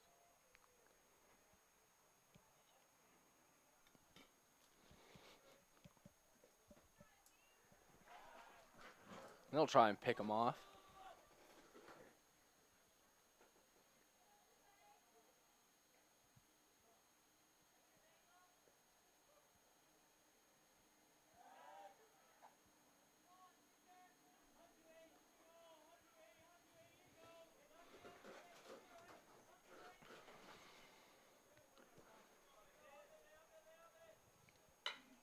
That ball's hit hard and a single there for Beagley. He manages to stay hot on the weekend here, moving Santaster over to first or second rather, and that's going to bring up Callaway Miller, or not Miller rather. It's going to bring up Brendan Yawn. No matter the Tetons catcher, number 10, Brandon Yawn. So we've got 2 runners on, and no outs here, and Looks like Bottno, a little action in the bullpen. Sorensen 73 pitches and 3 1/3 pitched. And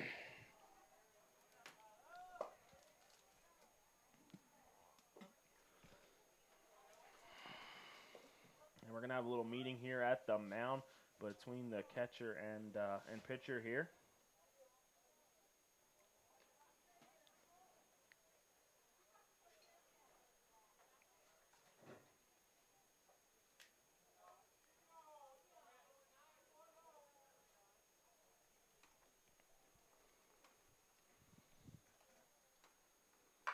Great hit by Yawn. Nice poke in the left field. It's going to be hit hard into left exactly by Yawn, and it's going to score Santaster. And we've got a 10-1 ball game here. Beagley at second, and Jan with the hard hit ball to left field there. And that's going to bring up Callaway Miller. Miller looking for some success here. He singled twice today in the ball game with 1 strikeout here. Yeah, so 10-1, no outs.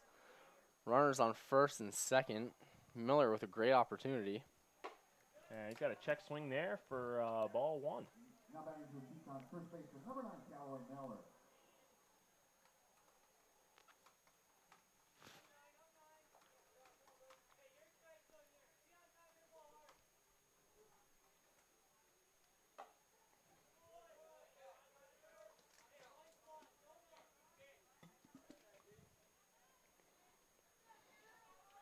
Two balls, no strikes here to Miller.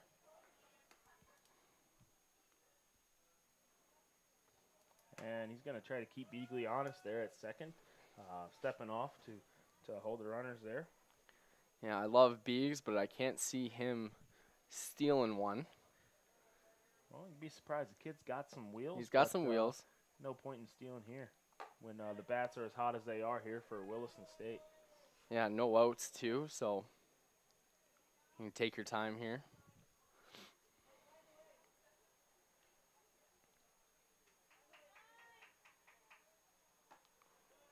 And that's going to be a called ball there. So a 3-1 count here for Miller as we have nobody out here and 2 runners on. Miller looking to load the bases here for the DH Tate Farrell coming up.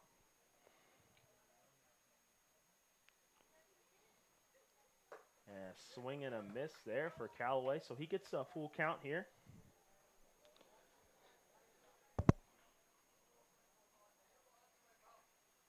Yeah, full count. No outs, 2 on. Let's see if he can find some green.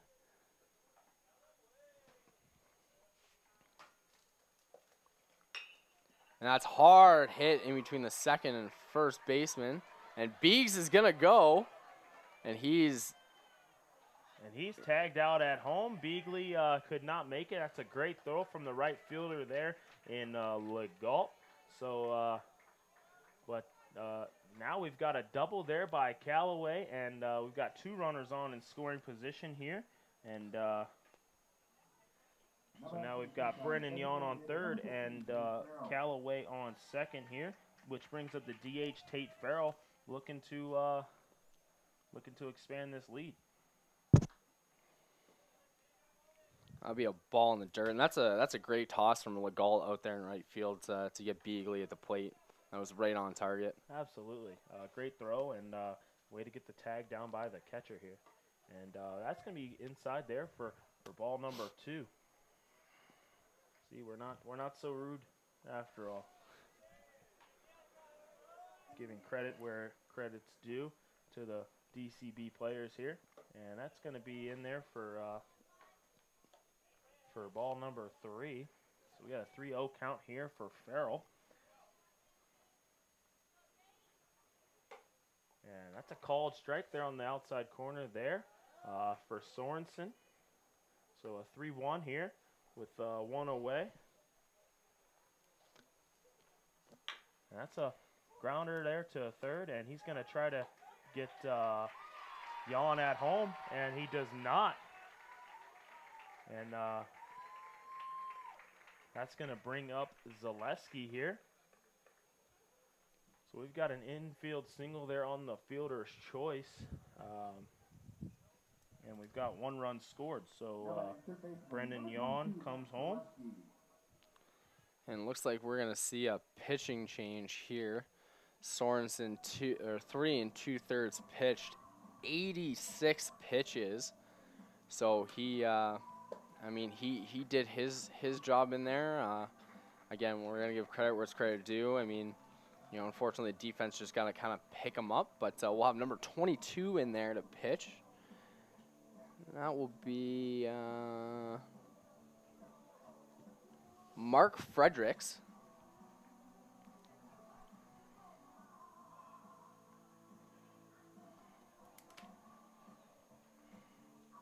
So we'll see if he can fare any better. So Frederick's getting loose here. 22 up on the bump here. It's going to be dishing to 22, Matt Zaleski. Zaleski, a sophomore here, leader on and off the field. Great defensively, great at the plate as well. Now pitching for Bottno, number 22, Mark Frederick. And Zaleski was also nominated for Male Athlete of the Year by the Wilson State Tetons Athletic Department, so congratulations to him in that regards. Yeah, you know, and the other thing too, we gotta get a shout out to all the student athletes, not just at Wilson, but everybody, you know, across this great state and in the conference. A lot of academic achievements, you know, academic athletic awards. I know we had a bunch, and that's just a testament to you know, your student athlete, not just an athlete here. And it's, you know, great to see every sport had multiple academic winners. So, you know, good for Wilson and good for you know, the entire MonDak conference. And we're going to take a short break. We'll be right back here with Zaleski coming up to bat here with one away with the pitcher change in Frederick. So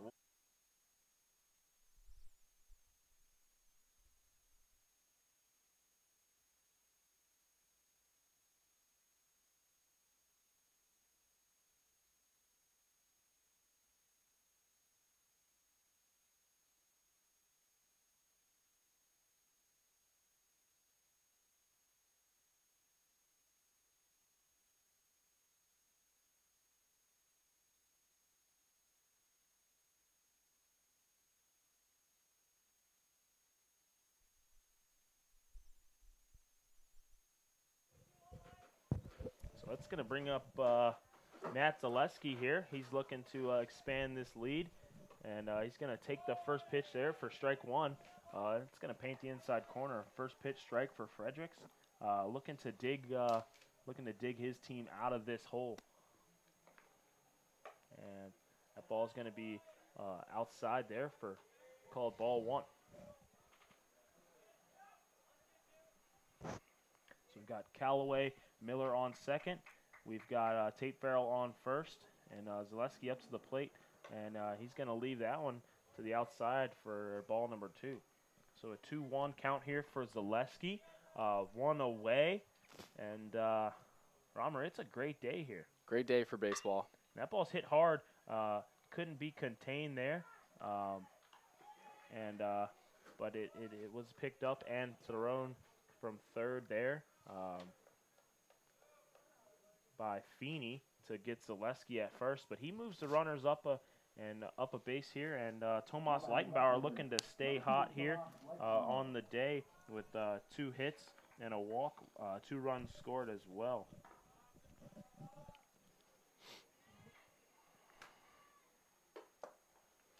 He'll take that pitch for ball one inside.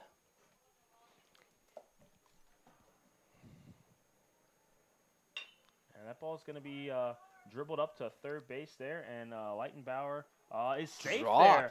Safe there with the bad throw there by Feeney from third, and it's dropped there by Moormauer. And that'll be an error, yeah.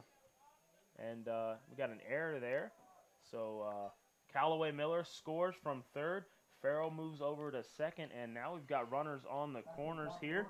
And is that error on a third baseman or on the first? That's going to be an error on the third baseman, third baseman, right? Feeney. Yeah. And it's going to bring up the top of the lineup here in Austin Hester. Hester has been a great asset to the team this year as a freshman, as he watches strike number one there. Sorry, I got to update the score here on the board. I've kind of been slacking there, so excuse me. That's a hit up the middle. And Leitenbauer's gonna get to third, and Hester's gonna slide into second. Heads up, great heads up base running there, and now we've got a 13-1 ball game here. Gonna bring up DeMarco Vasquez. Vasquez looking to stay hot with 2 hits on the day. and he is 2 for 4.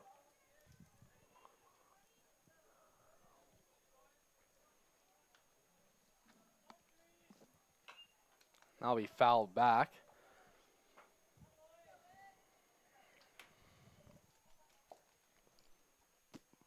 So an 0-1 count here with 2 away for DeMarco Vasquez here. With 2 runners in scoring position, Vasquez looking to stay hot and just put the ball in play here.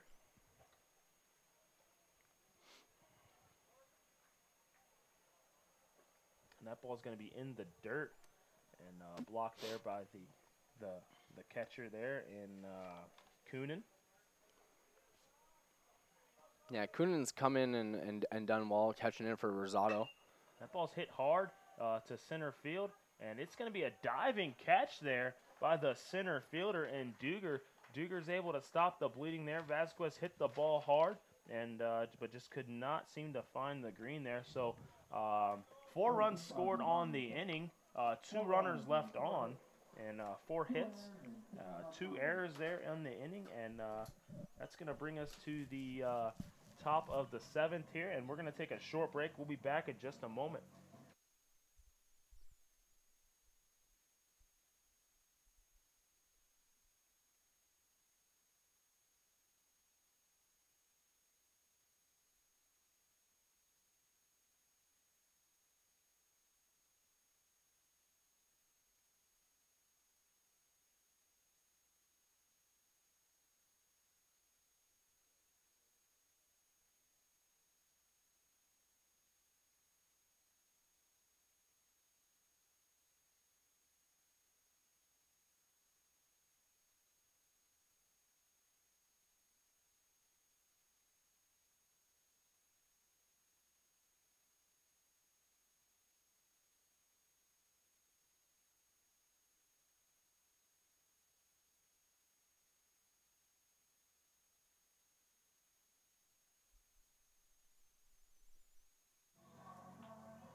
Yeah, we'll bring you back here at the top of the 7th. I'll bring up Moormeyer.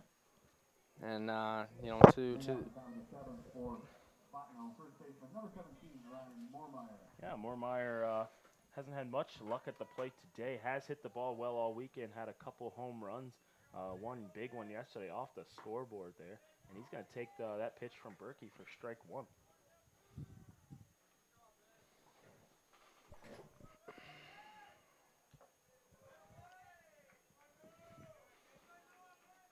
we got Dane Freeland coming in for the catcher. Jan, I think. Jan was catching. Freeland is come in relief for him. And that's a hard hit ball to Zaleski. Zaleski with a routine fielding there, and he's going to throw him out at first there to Beagley. So Moormeyer is going to ground out to Zaleski. Zaleski making no mistake there, getting it over to Beegs, and that's going to bring up the shortstop, Jordan Welcome. Welcome's had a fantastic weekend as well, hitting the ball well, and he was playing second, but in the wake of the ejections here, he's been moved over to shortstop, and he's played terrific over there as well. That ball's hit hard and into shallow right. Miller trying to dive over into foul territory and cannot make the grab. Yeah, and to you know, to those fans out there that might be a little upset about the commentating, you know, we're not here to be rude to any player. We understand how difficult it is as any kind of athlete. We're just calling it as it is, and that's about it. We don't have any fouls against anybody. Yeah, no bad blood here towards Bottno or Williston State. We just seem to try to have some fun up here and make the tournament a good one here. Yeah, so exciting. There's going to be a called second strike there on Welcome, and the pitch, and that's going to be away and for ball number 2. So a 2-2 count here against Welcome, and with 1 away. Jack's just looking to try to put a dent in the lead there by Williston State. Check swing there for Welcome, and that's going to be called for a ball. So we got full count on Welcome.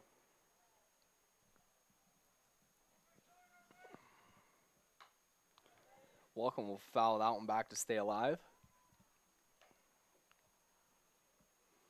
And another big shout out to the Williston Park and Rec.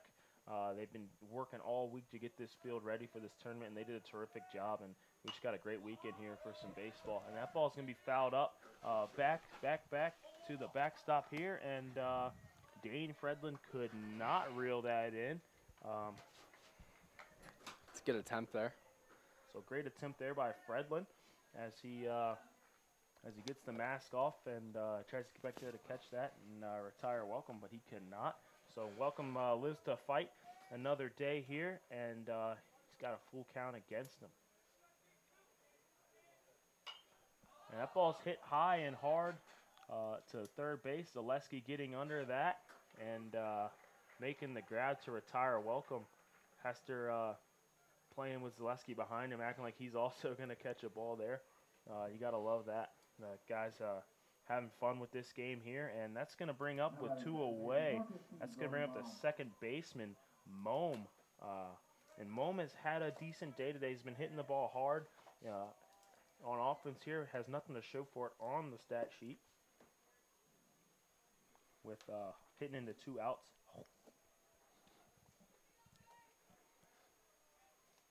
And that ball's going to be fouled away right back at me. Yeah, we've been fairly lucky this weekend. Yeah, I didn't bring my gloves, so maybe just keep that in play there, Mom.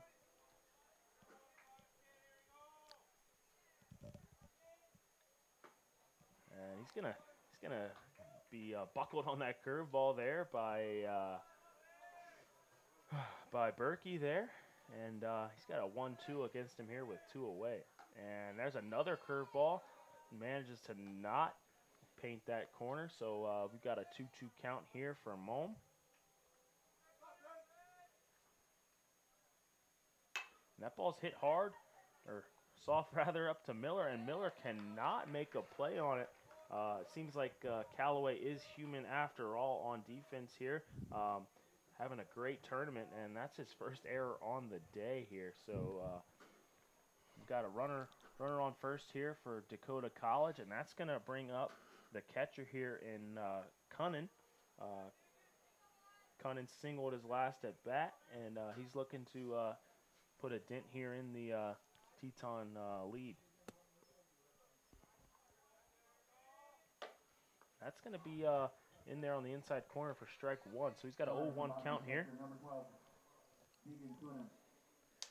Big shout out to all the kids on this team from Nevada. They're representing well here. We've got a lot of Nevada fans tuning in here on YouTube. So shout out to the state of Nevada and the rest of these guys on this Teton team. They're doing great, as well as Bottno on a great weekend so far. That ball's hit high and hard to shallow center there, and Vasquez gets under that to retire the side.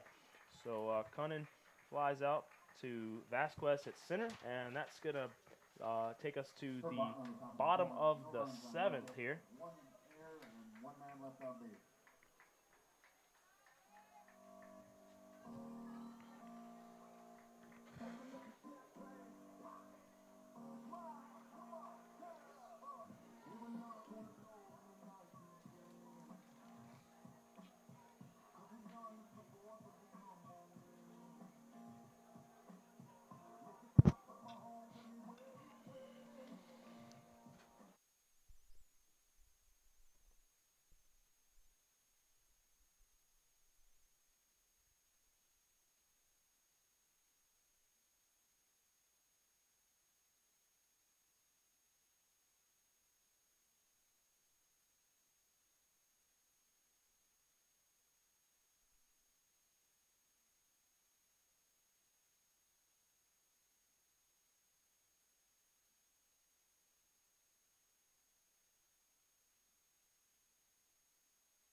All right, so that'll bring up Luke Sanasari.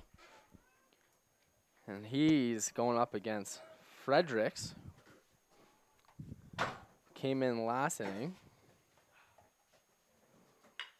And that's a hard hit ball to short. And he'll be out there.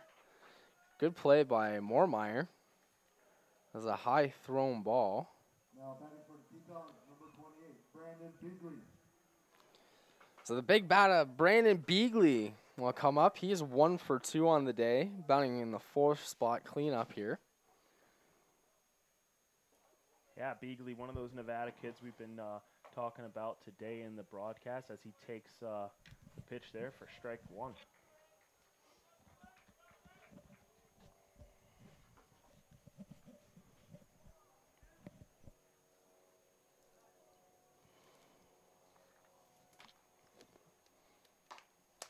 And Beagley's going to take that one there for ball 1.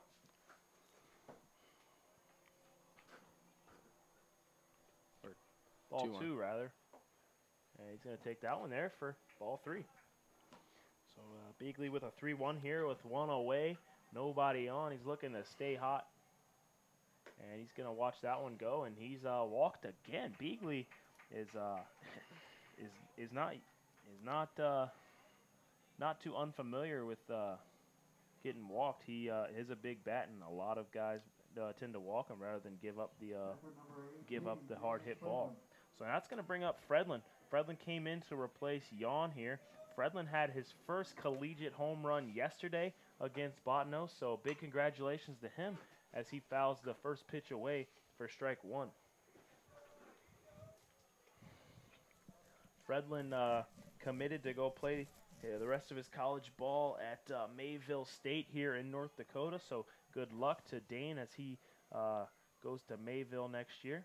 And he's going to hit that ball hard and high into the back of the infield there, and the shortstop's gonna pick it up and gonna retire Fredlin. So with 2 away here and 1 runner on, it's gonna bring up Callaway Miller. Miller's had a good day at the plate here. He's 3 for 4 here with a strikeout and 2 singles and a double.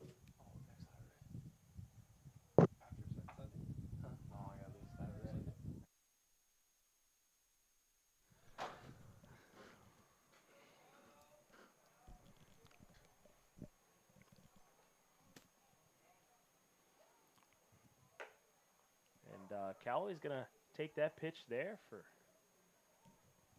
a strike. So 0-1 against Miller here.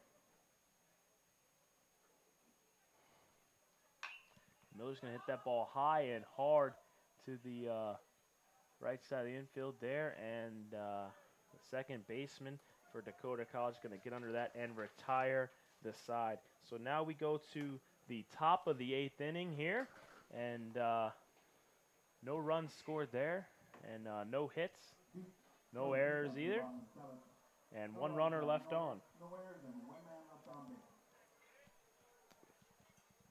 So we'll be back in just a moment as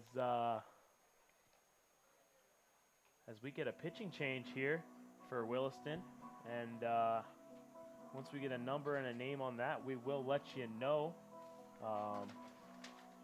exactly who that is, and that is going to be Bailey Bethke. Bethke's a freshman from Williston here. He's been a leader here in the town here, playing his high school ball at Williston High School here, and Bethke's coming in to relieve Berkey here. So at the top of the 8th, Bethke looking to just keep the success the Tetons have had today. So we'll be back in just a moment as we bring you the top of the 8th here. Williston crushing Bottno 13-1 here.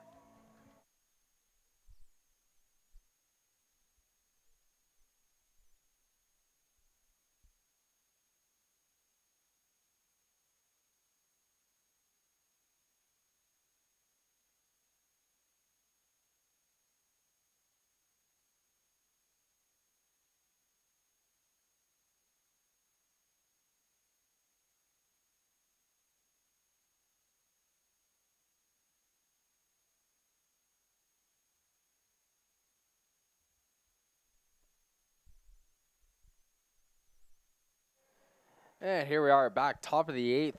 Leaning off is going to be Legault, the right fielder. Leading off the top of the 8th for Bottno. Right fielder number 20. Tetons lead this one 13-1 on 15 hits. Legault will take a cut, and he swings and misses for called strike.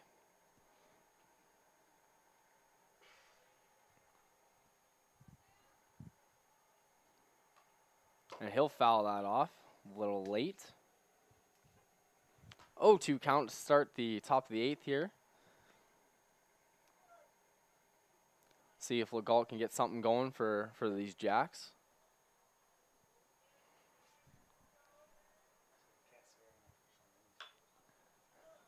That'll be another foul ball. It's a good battle here out of Legault, being down on the count. So Bailey Bethke up here with the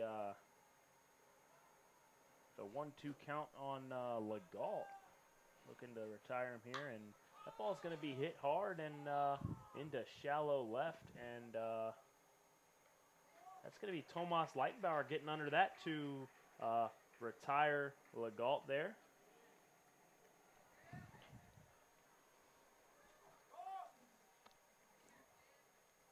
Back to the top of the order for Bottno. Shortstop number 3, Sam Castle.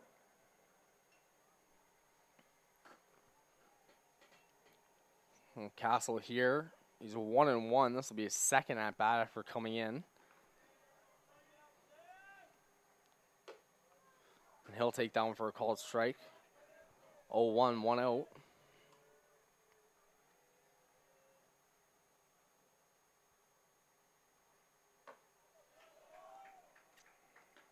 Another looked strike from Castle.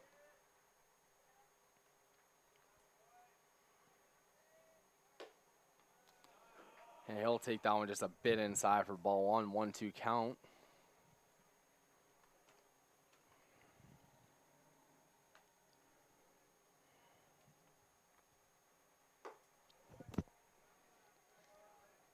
Bethke looking comfortable up there on the mound. 2-2 count, 1 out.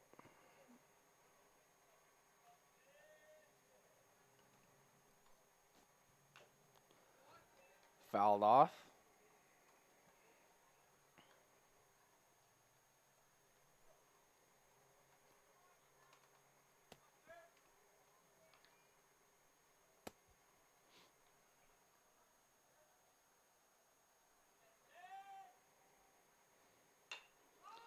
And that'll be hit up into shallow right field. And that's caught on by Sanacer.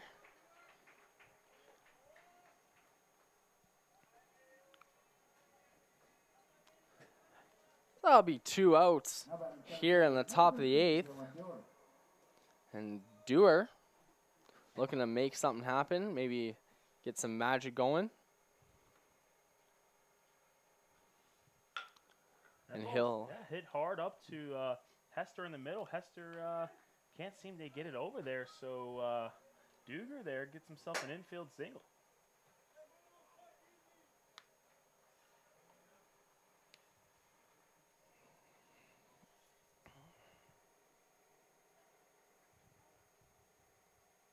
Designated hitter number 5, Casey Mack. So Mac for his second at bat, he's 0 for 1 on the day. And he'll take that first pitch ball low and away.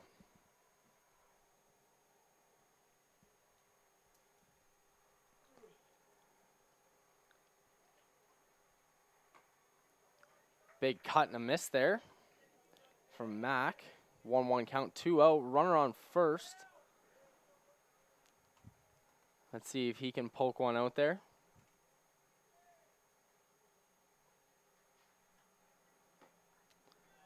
Another cut and a miss, just a bit inside on him.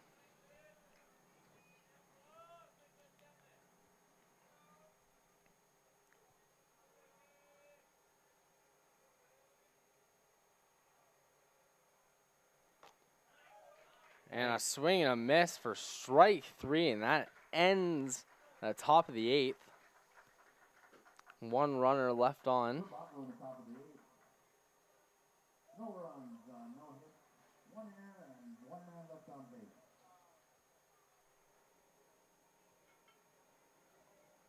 It's going to bring us to the bottom of the 8th here, and due up for Williston State here will be the DH, Tate Farrell. So we'll be back in just a moment.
All right, here, bottom of the 8th, 13-1 Wilson State College over Dakota College at Bottno.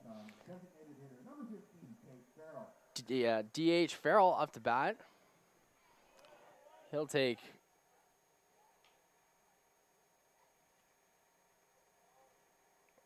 ball 1.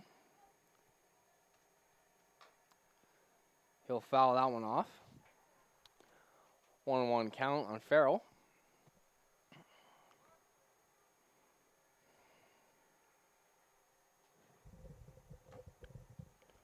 Take that ball inside at the shins. 2-1 count.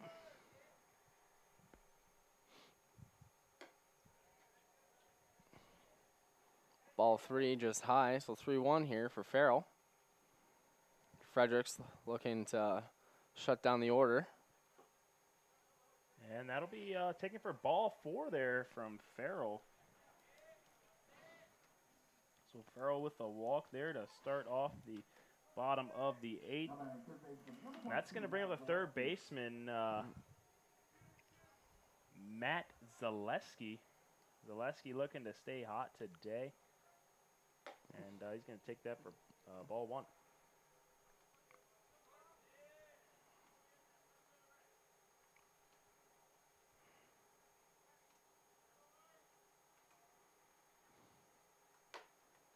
He takes that inside ball 2. Looked like a good pitch from here. Might have just come a little too tight on the corner. And Zaleski takes that one for a strike. 2-1 count here. Nobody out. Farrell on first.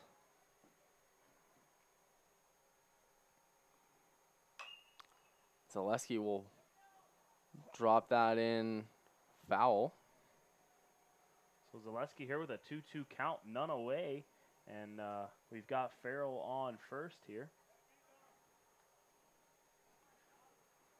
Moormeyer losing his hat on that attempt to catch that foul ball.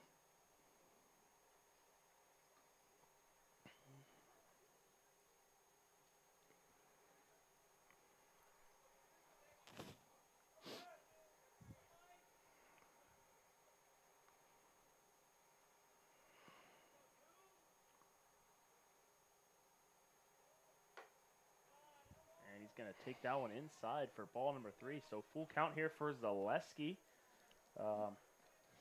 None away here. With the Zaleski deep, hard hit. That's off the wall.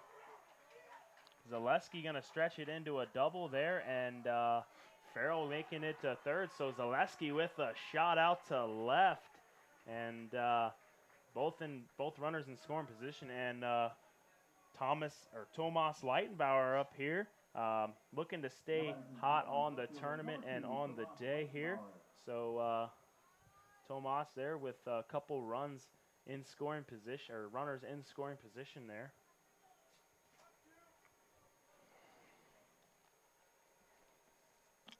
And I'll bring a Leitenbauer.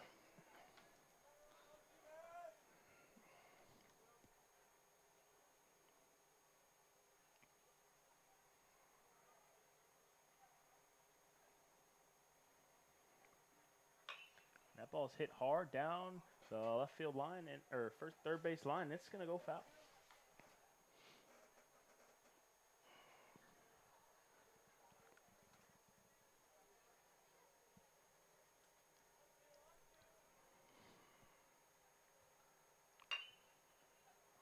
Leitenbauer hits that one to the shortstop. And that's going to score Farrell with ease there.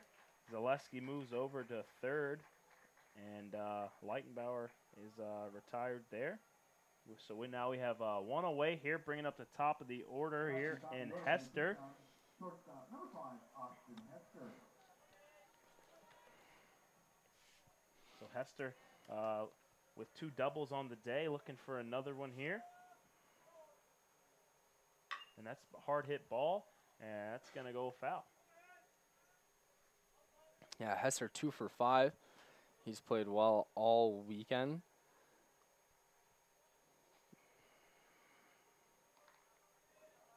He looks in at the 0-1. 1 out. Zaleski on third.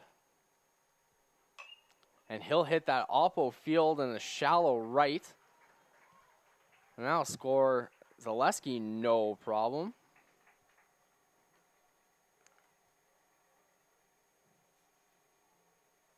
So Zaleski there with another run scored on the day.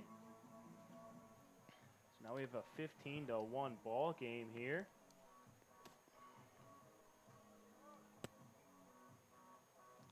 And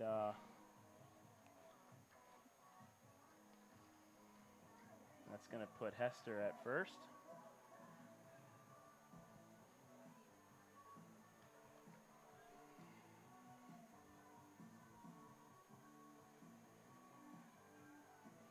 I'll bring in number 2, the pitcher J.J. Castelvecchi. A big lefty thrower here. See if he can kind of end this damage.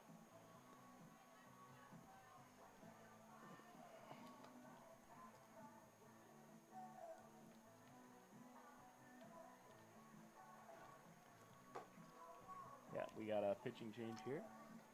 Yeah, Castelvecchi. And that's Castelvecchi, the 4th pitcher on the day here for Bottno.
All right, so we'll get this one back underway.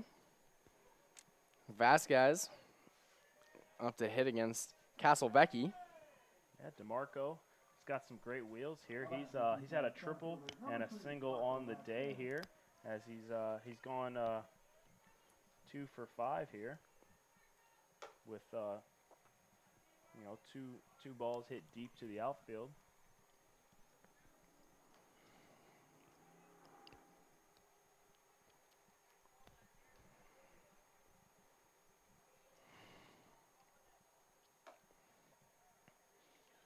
Vasquez will take ball 2 up high.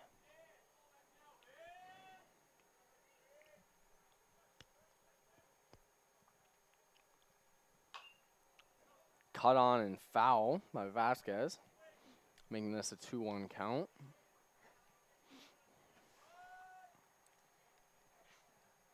So Vasquez up with a 2-1 count here with Hester over there at first, 1 away.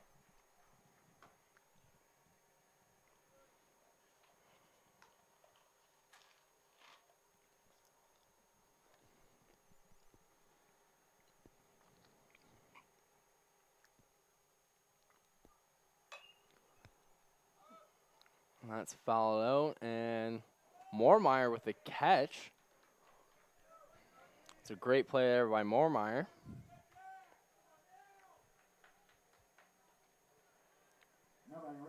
Number 1, Luke Sanitary. Well, Sanitary up here with 2 outs. Hester on first. He's 0 for 3 on the day here. And he'll bloop that one to short. And that'll do it here for the bottom of the 8th. Still 15-1 Tetons. 2 runs on 2 hits, no errors, and 1 man left on base. So this is going to be it for Dakota College. They got to get them sticks going. They're going to need 14 here. I've seen stranger things happen, so we'll wait and see, and hopefully they can pull something together. Yeah, we have seen stranger things here, Romer. So as we get to the top of the 9th, Bethke's still up here, trying to close this one out.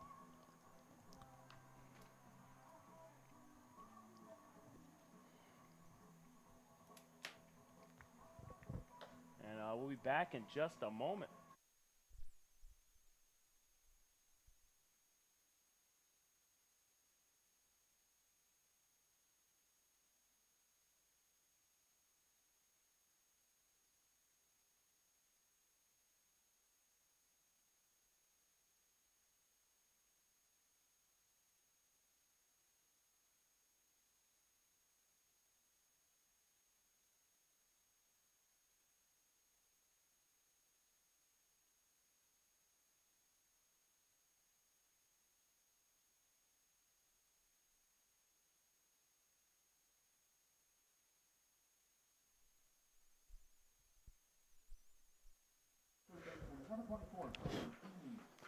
Yep, so leading off the top of the 9th here is going to be the third baseman here in Feeney. And that ball is going to be hit and grounded to Callaway. Callaway can't seem to get a handle on it there. That'll be an So we got an error here on Callaway again here, but we've as we get here to the top of the 9th, we do understand that guys are fatigued after a full weekend of baseball here. So it's going to bring up Moormeyer.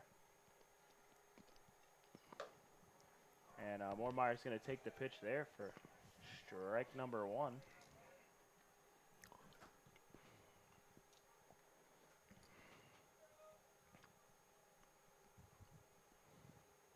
He's going to hit that ball hard to Zaleski, and it's going to go right through Zaleski there. Took an awkward hop there, so now we've got 2 runners on. This could be the start that Bottineau's been looking for all day here. I guess better late than never. But that's going to bring up the shortstop. Welcome. Shortstop, number 32, Jordan, welcome. So with 2 runners on here, no outs. Welcome at the plate. Bethke looking to dig himself out of the hole here. And that's going to be hit hard and foul by Welcome. Yeah, the defense here got to pick Bethke up. Just try and keep that ball in the infield. You'll force out a third.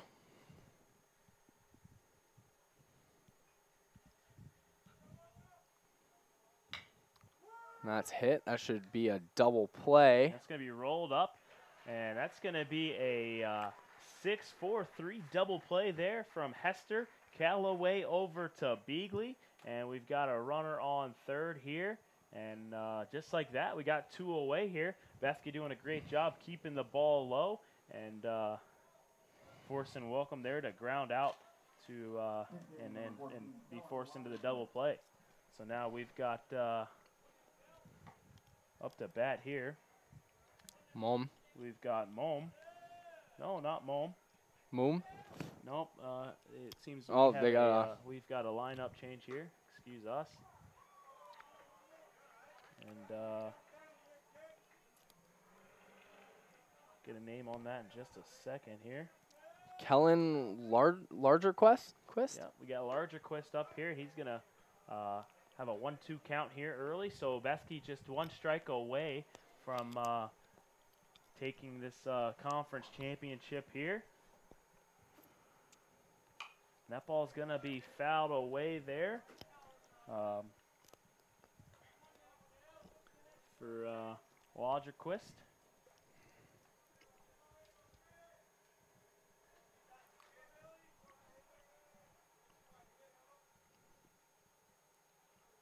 And the pitch. And that's going to be in there, and it looked a bit low here, so we got a 2-2 count.